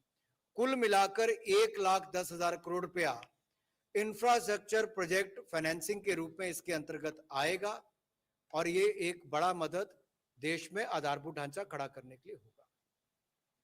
We move to the 8th announcement today, and that is providing 65,000 crores for fertilizer in the form of subsidy for the farmers. 65,000 crores subsidy for fertilizers, which will benefit farmers. Now, what is important to notice here is from somewhere near 500 lakh metric tons, which was fertilizer consumption in this country between 2016-17, we expect in 2020-2021, it will increase to the extent of 673 lakh metric tons. So farmers are reaping the benefit of a favorable monsoon. The sown area, so the growing area of crops has extended, increased manifold. As a result, farmers are to be ensured adequate supply of fertilizers, and this increased supply of fertilizers we assess will benefit 140 million farmers, and therefore 65,000 crores is being given to ensure that the forthcoming Kharif will not suffer for want of fertilizer. Farmers should be ensured that they have done a splendid work during Kharif. Now forthcoming Rabi and after that the Kharif after that should be somewhere farmers should be ensured adequate supply of fertilizer is given. 65,000 crores for it. जहां एक और किसानों के लिए बहुत सारी योजनाएं PM किसान से लेकर बाकी नाबार्ड के माध्यम से फंडिंग करके पैसे की कमी किसान के लिए नहीं रखी, वहीं दूसरी ओर अन्नदाता के लिए अगर खेत में सबसे बड़ी आवश्यकता किसी चीज की पानी के अलावा पड़ती तो फर्टिलाइजर की पड़ती है। और जब खेती का क्षेत्र बढ़ जाए, क्षेत्रफल बढ़ जाए बुआई के समय, तो देखने को आया है कि कुल मिलाकर फर्टिलाइजर की खपत जो है खाद की वो लगभग 17.8% बढ़ी है 2019-20 के मुकाबले, जो लगभग 571 लाख मीट्रिक टन थी।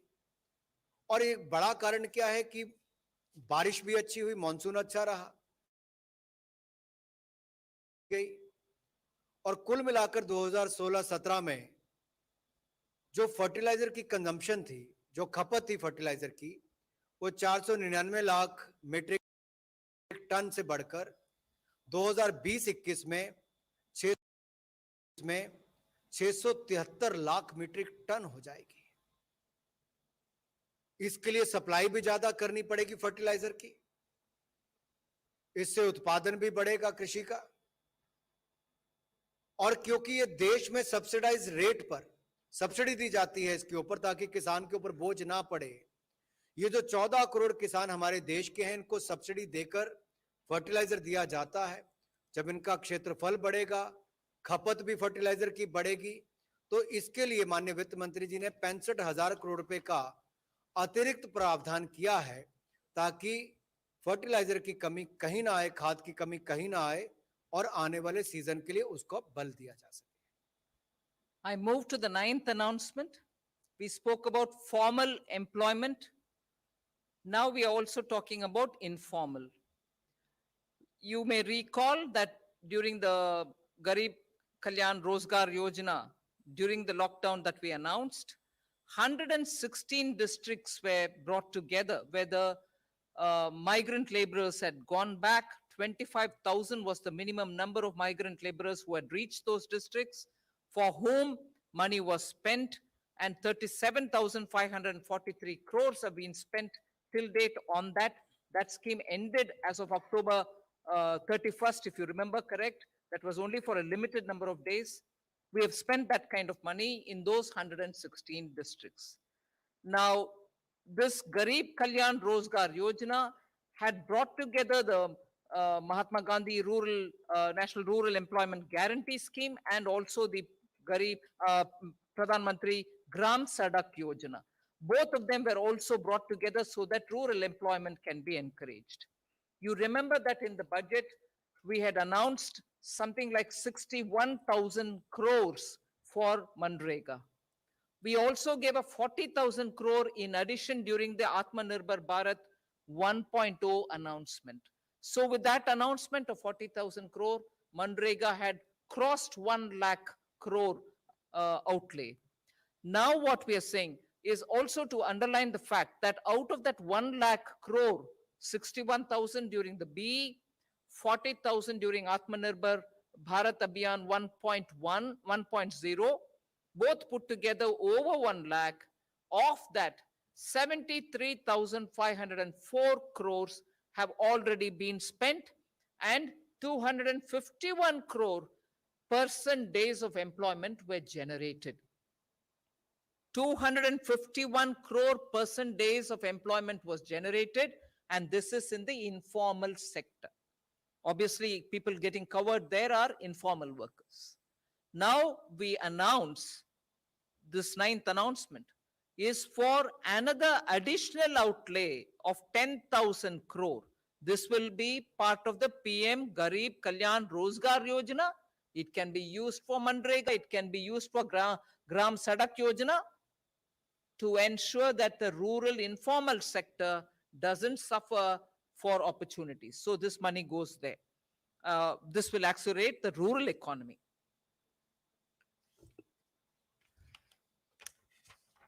गांव में और गरीब के लिए रोजगार की कोई कमी ना आए, ये माननीय प्रधानमंत्री जी की सोच भी है। और माननीय वित्त मंत्री जी ने जब प्रधानमंत्री गरीब कल्याण रोजगार योजना का पिछला ब्यौरा भी आपको दिया कि किस तरह से 116 जिलों में 37,543 करोड़ रुपया अब तक खर्च किया जा चुका है।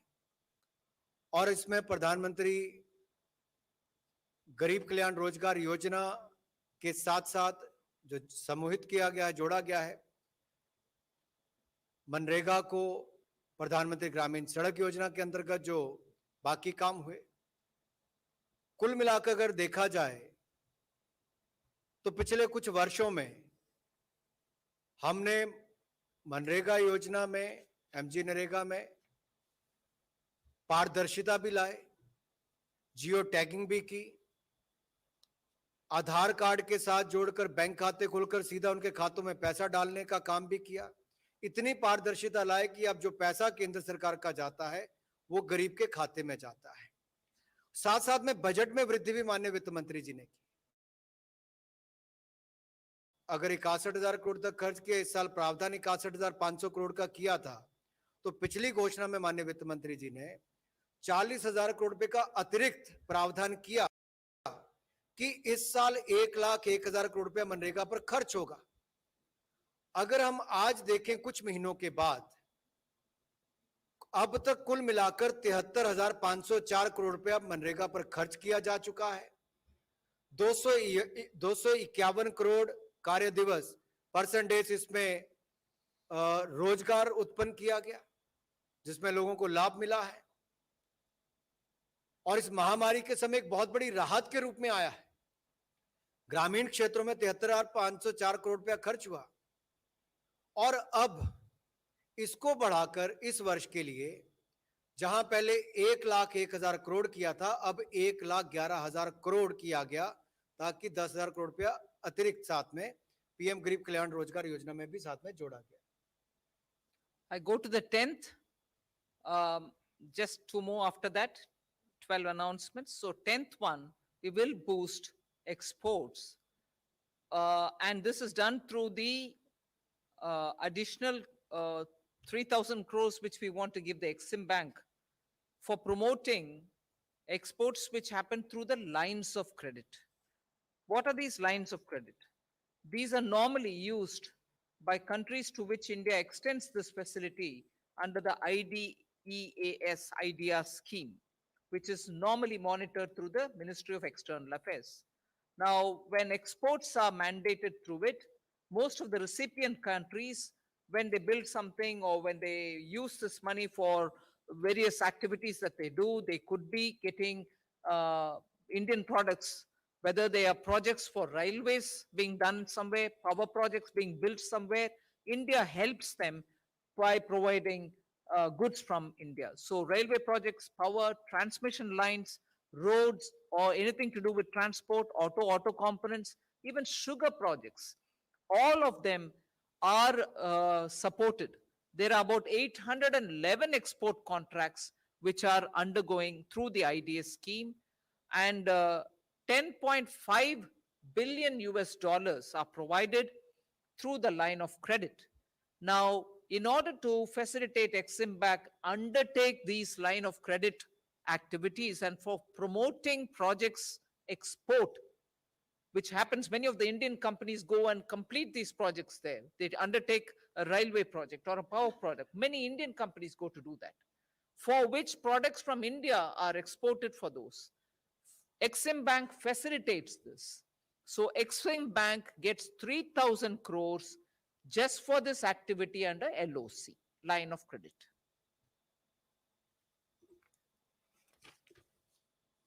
₹3,000 करोड़ रुपया एक्सिम बैंक को लाइन ऑफ क्रेडिट के रूप में दिया जाएगा। ये देने की आवश्यकता क्यों? क्योंकि अभी तक 811 एक्सपोर्ट कॉन्ट्रैक्ट जो हैं वो चल रहे हैं, लगभग 80,000 करोड़ रुपए के, जो लाइन ऑफ क्रेडिट के अंतर्गत इनको फाइनेंस किया गया है। और ये बिजली के क्षेत्र हो, ट्रांसमिशन लाइन्स हो, रेलवे हो, सड़कें हो, परिवहन का क्षेत्र हो, ऑटोमोबाइल ऑटो कंपोनेंट्स हो, या चीनी से जुड़े हुए प्रोजेक्ट भी हो, शुगर के भी हो, इस तरह के क्षेत्रों में इसको किया गया है।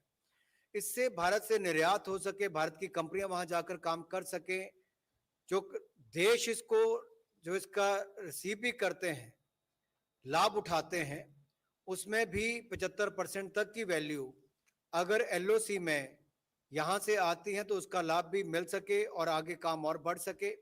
उस दिशा में कुल मिलाकर 3,000 करोड़ रुपया एक्सिम बैंक को लाइन ऑफ क्रेडिट के रूप में दिया गया है। इससे और लाभ मिलेगा ताकि और कार्यक्षेत्र को बढ़ाया जा सके और ज्यादा प्रोजेक्ट्स किए जा सके। The next one, the 11th announcement for today, is keeping in line with the government's belief that public expenditure for infrastructure is important at this kind of a time when demand boost has to be given. 10,200 crores additionally is being provided so that capital and industrial expenditure can be undertaken. These will be primarily through the defense equipment. Domestic defense equipment manufacturers will benefit from it. Industrial incentives, industrial infrastructure, and green energy. For these purposes, 10,200 crores are being additionally provided. You may recall that during 1,000 crore was given over and above the budgetary capital allocation which was made. In the BE, I think broadly about 4 lakh crores were given. Now, with the Atmanirbhar package announcement, we gave 25,000. Now, an additional 10,200 crore of budgetary outlays being made, over and above the budget provisions, in order that the capital and industrial stimulus is given a proper priority. This will, of course, benefit those particular sectors because domestic defense equipment manufacturers are doing well. There's a need for them to be given that kind of a support so that those equipment and industrial infrastructure gets built.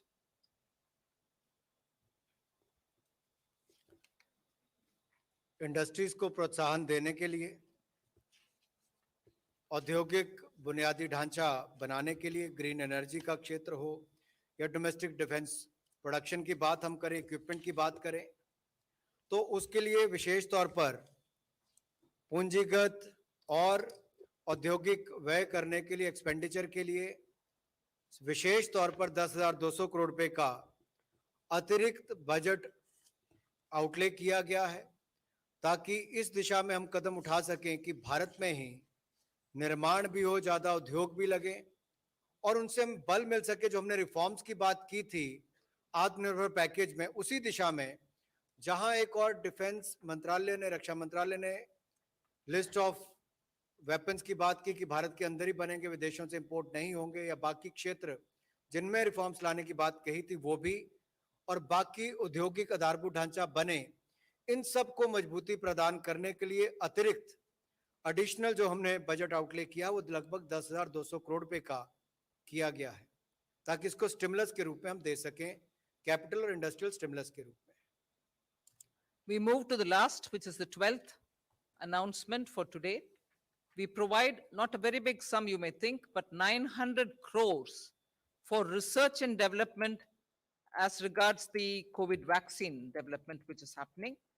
And this is being provided for the COVID Suraksha mission, purely for R&D purposes. And please notice that this money goes to the Department of Biotechnology, not health. It goes to the Department of Biotechnology for research purposes. Now, automatically, the question arises, is this what is being provided for COVID vaccine? No, this is for provision towards research activity related to the vaccine. The actual cost of the vaccine or the logistics for the vaccine to be distributed to the country is a totally different matter. We are not talking about that here.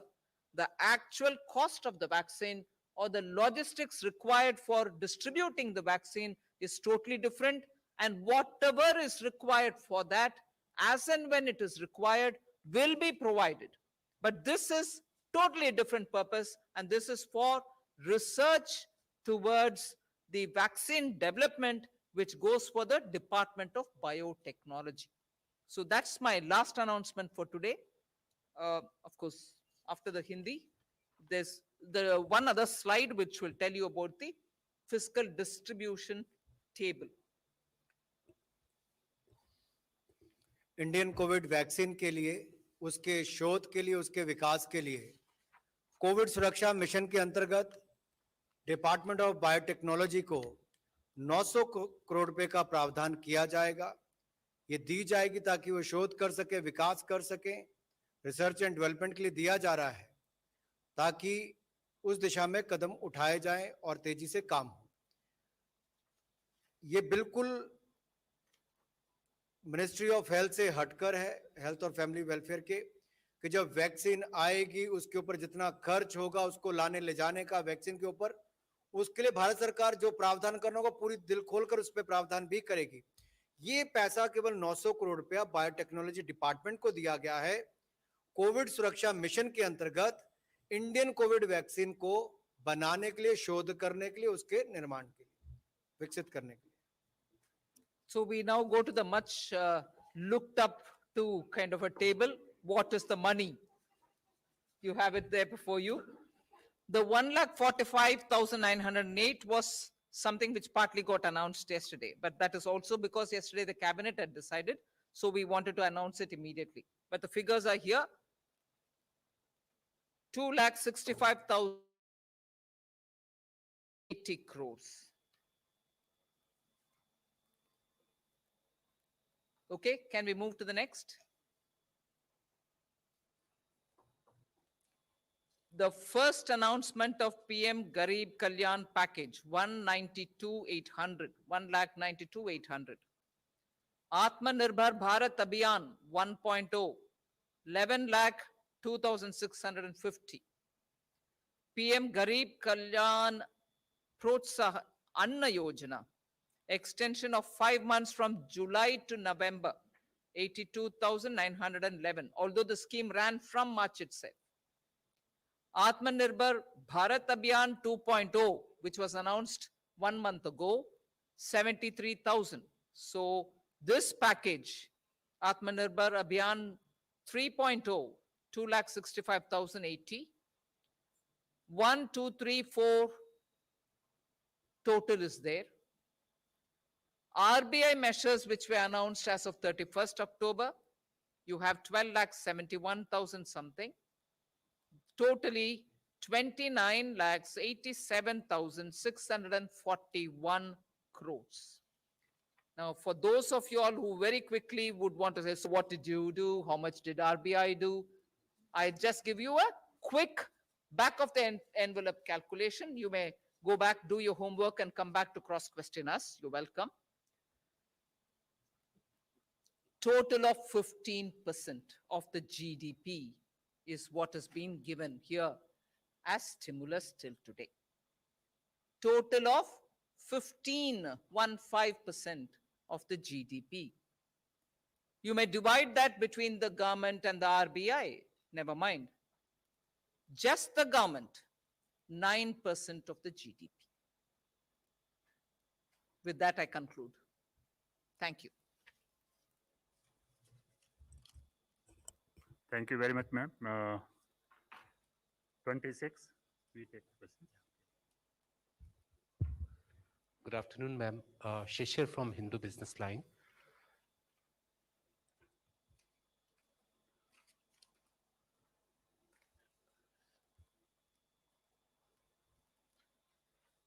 Yeah, good afternoon, ma'am. Shishir here from Hindu Business Line.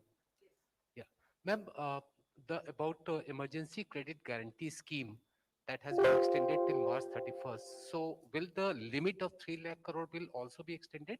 Second thing, the second part of this scheme where you have said that 50 crore to 500 crore, what will be the condition? Will that be included in 3 lakh crore or will there be a separate limit for that?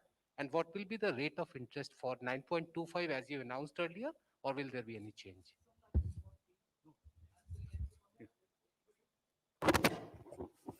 As Madam has just announced and gave the progress of the ECGLS, so we have already utilized 2 lakh crores out of the 3 lakh crores.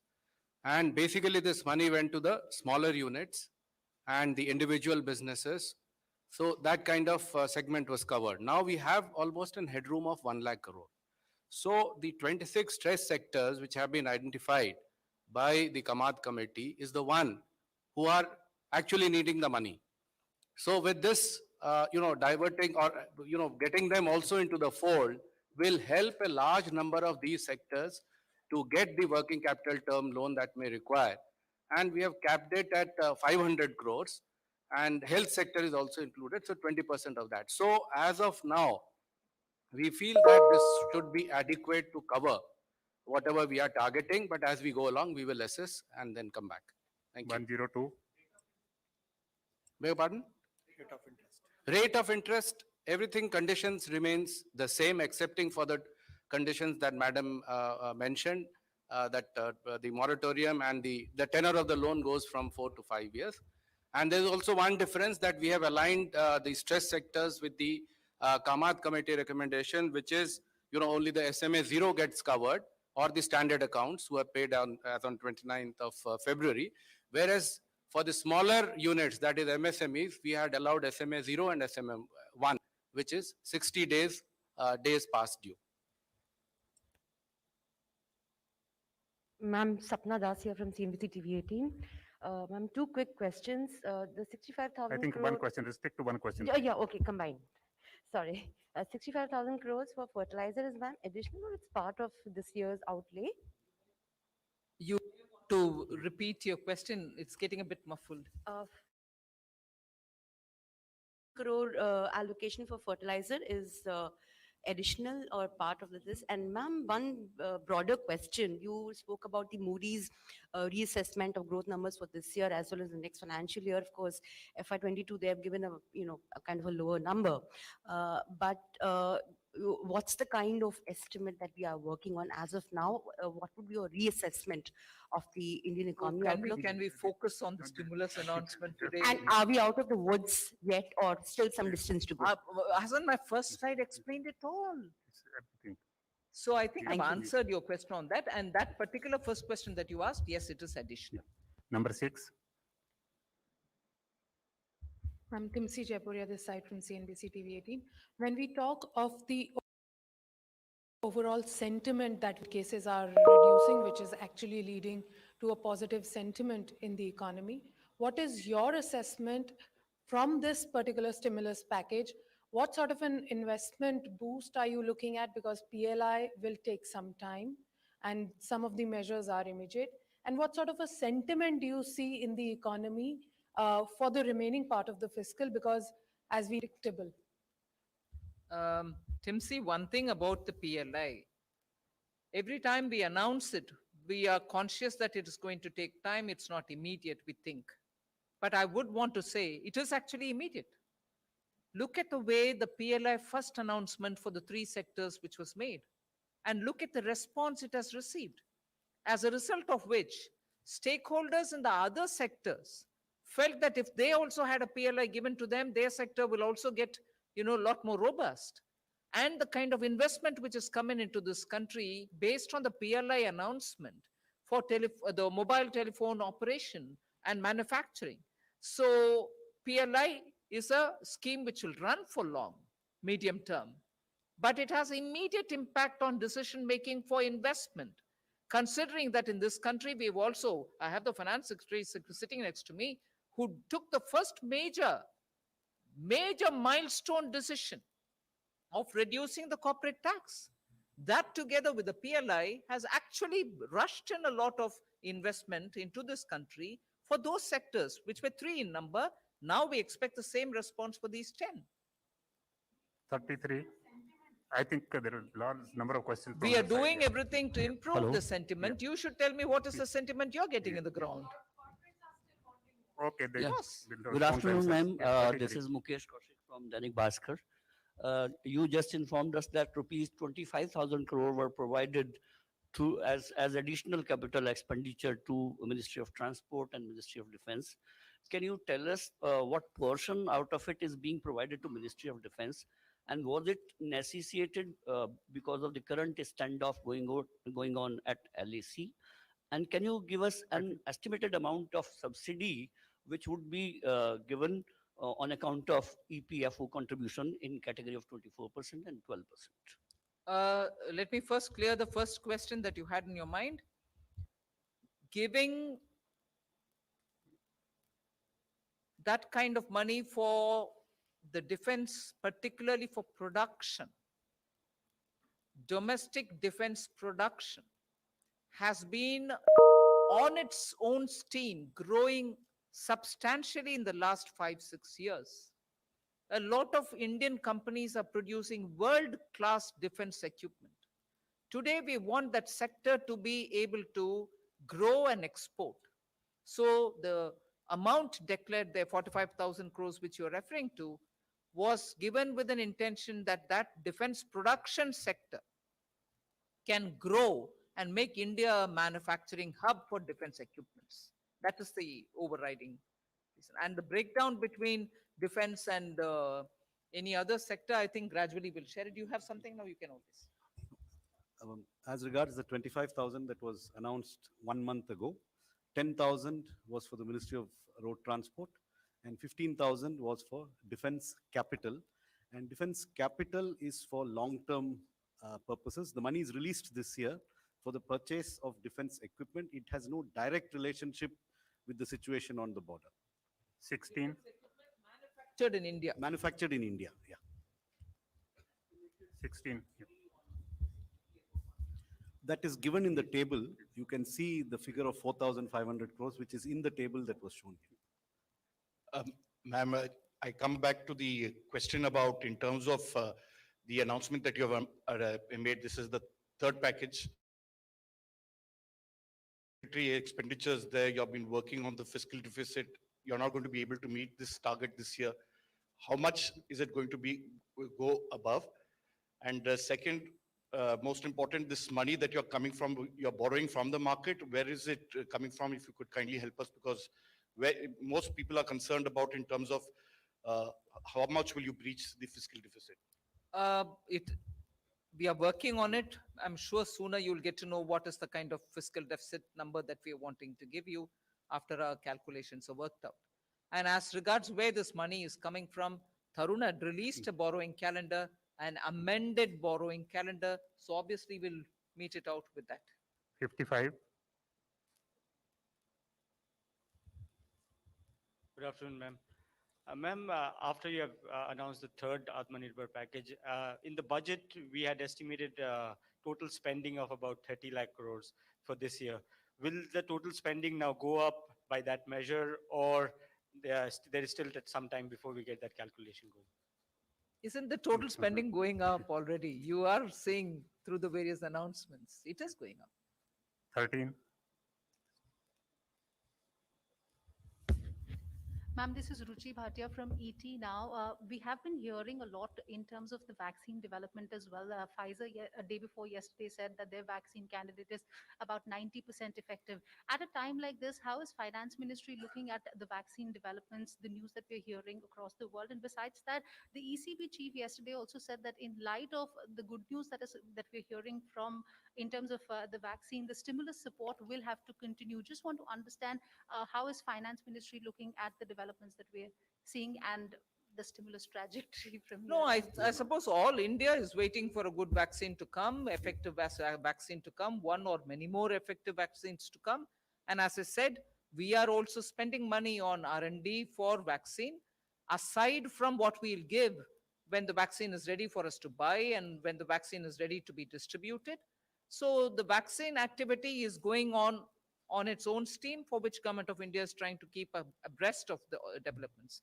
But aside from that, we are still working on the stimulus because the pandemic and its impact on the economy is something which all of us are assessing, talking to people, and where inputs are necessary, we are giving that. So both activities are going on. 157. ये जो आपने पहली वाली जो number 1 पर थी आत्मनिर्भर भारत रोजगार योजना, इस पर सरकार को कितना खर्च करने का अनुमान है? I think all these details have been given in the tables. All these details are given in the table. Please refer to those. 14.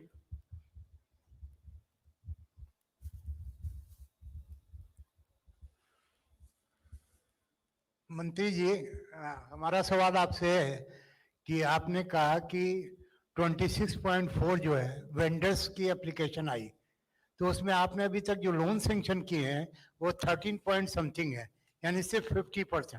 तो आखिर क्या वजह है कि इन लोगों को लोन वेंडर्स स्कीम में कम सैंक्शन हो रहे हैं? देखिए, ये जो अर्बन लोकल बॉडीज है, 103 शहर में ये योजना को प्रथम चरण में चालू किया गया है. तो अर्बन लोकल बॉडीज से जो रजिस्टर्ड है स्ट्रीट वेंडर्स, वो इसके पात्र हैं. अन्यथा अर्बन लोकल बॉडीज उनको कोई सर्टिफिकेट, एक लेटर ऑफ रिकमेंडेशन दे, वो भी पात्र बन सकते हैं. तो एप्लीकेशंस जैसे जैसे आ रही है, उसमें एक पोर्टल बनी है, पीएम स्वनिधि पोर्टल, और उसमें लोड हो रहा है. फिर जो बोरोवर है, यानी जो स्ट्रीट वेंडर है, वो अगर किसी बैंक को प्रेफरेंस दिखाता है, वो बैंक में पहुंचता है. अगर उसने बैंक का प्रेफरेंस नहीं दिया तो वो एक मार्केट प्लेस में एप्लीकेशंस रहता है, फिर बैंक्स उसको उठाते हैं. इस योजना का खासियत यह है कि इसमें 7% का इंटरेस्ट सबवेंशन है और एक क्रेडिट गारंटी भी है. तो आप समझ लीजिए, पिछले 2-2.5 महीने में लगभग इतने एप्लीकेशन स्वीकृत हो गए, और जैसे मैडम ने बताया 14 लाख एप्लीकेशंस सैंक्शन हो गए हैं और लगभग 7.5 लाख एप्लीकेशंस का वितरण भी हो चुका है. थोड़ा टाइम इसलिए लग रहा है कि उनको डिजिटल ऑनबोर्डिंग भी किया जा रहा है, वो एक उसका एक और अंश है स्कीम के तहत. और उनको अगर वो डिजिटल ट्रांजैक्शन करते हैं तो उनको कैशबैक भी मिलता है. तो स्ट्रीट वेंडर भी आने में, क्योंकि वो अपने कारोबार में लगा हुआ है, तो उनको आने में थोड़ा कठिनाई हो रही है. तो अर्बन लोकल बॉडीज और जिला प्रशासन से बराबर मिनिस्ट्री ऑफ हाउसिंग अफेयर्स और डीएफएस मिलके वीडियो कॉन्फ्रेंस करके उनको यही जोर दे रहे हैं कि उनको लाया जाए. शनिवार रविवार को भी कैंप लगा के उसका वितरण की जा रही है. धन्यवाद. 61. मैम, आलोक प्रियदर्शी से एक सेक्टर के लिए लगातार कहा जा रहा है कि सबसे ज्यादा अफेक्टेड हुआ वो था एविएशन, होटल इंडस्ट्री और टूरिज्म सेक्टर. उसके लिए अभी तक अगर देखा जाए तो स्पेसिफिक कुछ भी अनाउंसमेंट नहीं है. क्या आने वाले दिनों में कोई और अनाउंसमेंट आ सकती है या ये आखिरी अनाउंसमेंट माना जाए? नहीं, ये स्ट्रेस सेक्टर क्या है, उसमें जरूर वो भी कवर हो जाएंगे ना.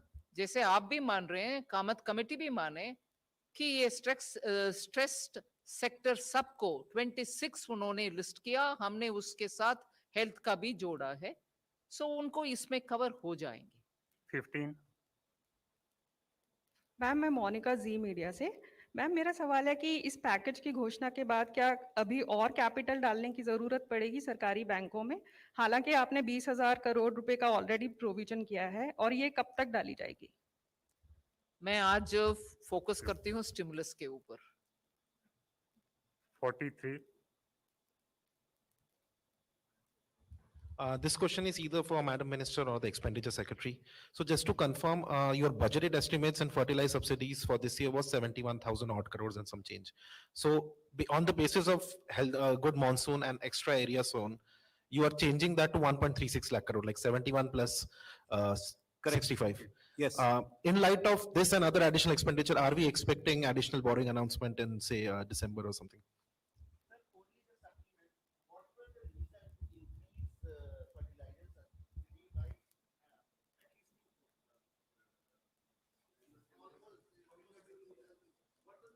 Wasn't rural India doing well? Isn't your Rabi crop also being speculated that it will be good? Isn't farmers' demand for fertilizer something which this government from 2014 ensured that there are no riots on the street with farmers coming and standing in long queues for fertilizer? We want to ensure that there shall not be any shortage for farmers who will want fertilizer. They have performed extraordinarily well during the lockdown. We can't afford to let them down now, so we want to ensure that fertilizers more than adequately will be available for them. Number 10. I think, okay, bhai, this is already answered. He answered it already. Ma'am, this is Aishwarya Paliwal from India Today. Ma'am, you have already, you're saying you want to focus on the stimulus package today, but what's your assessment of what will happen in future? Because we are seeing COVID numbers rise. So do you have an assessment of how it might impact the economy? Well, I'm not sure if these rise are all across the board. Yes, in some parts it's increasing and it's causing concern, but it's not across the board. And that is why the first point that we mentioned about how COVID is receding, at least in the figures that we've shown, and the mortality rate has also come down. So that is something which we have to take on board. 44.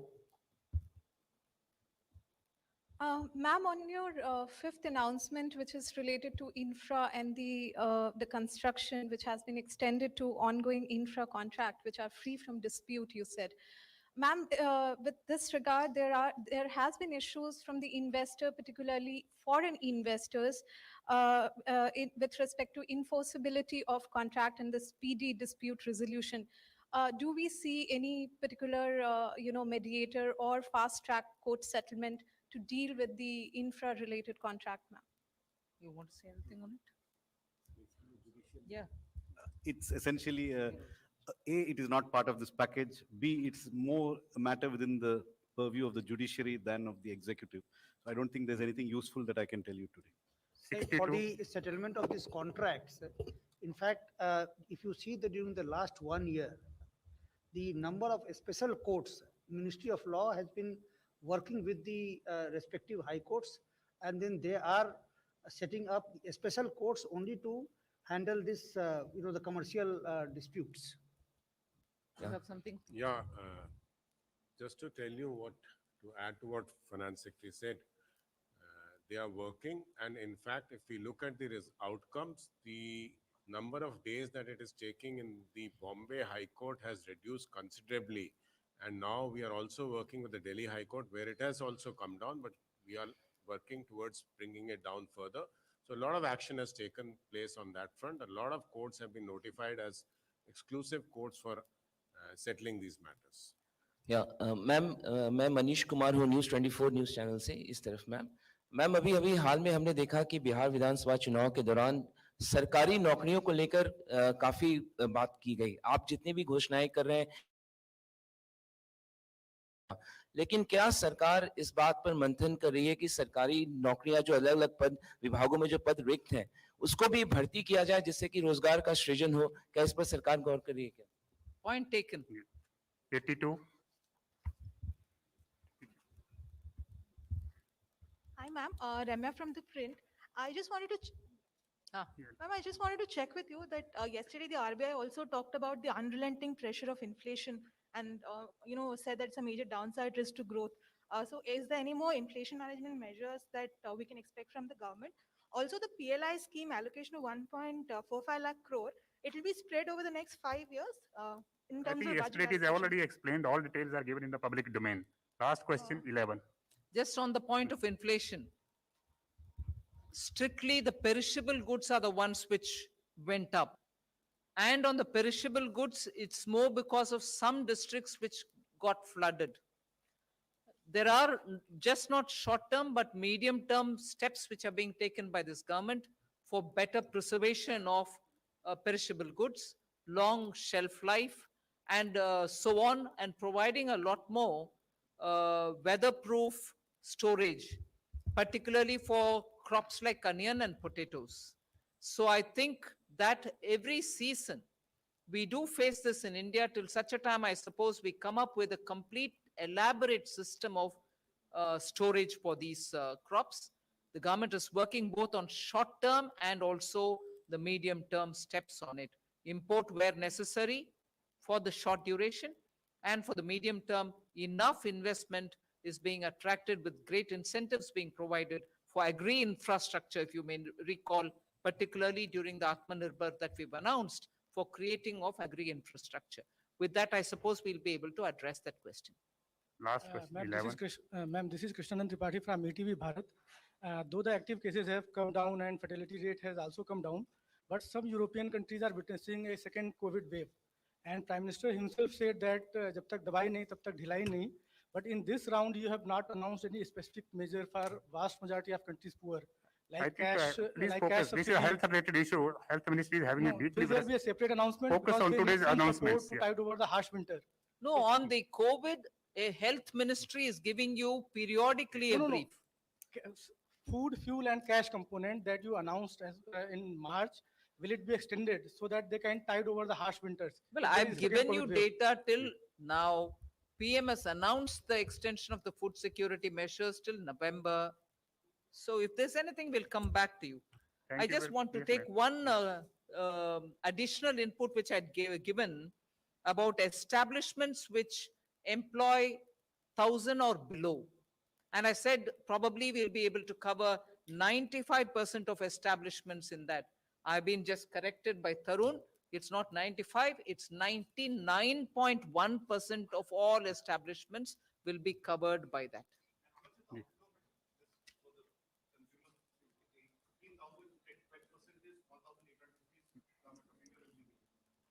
It is there in already there in the the table. slide. Per month. Already in the table, those details are there. Thank you very much, ma'am. आप Thank you, sir. सबको दिवाली की बहुत बहुत अग्रिम बधाई, आपके पाठकों और दर्शकों को भी। Thank you very much, sir.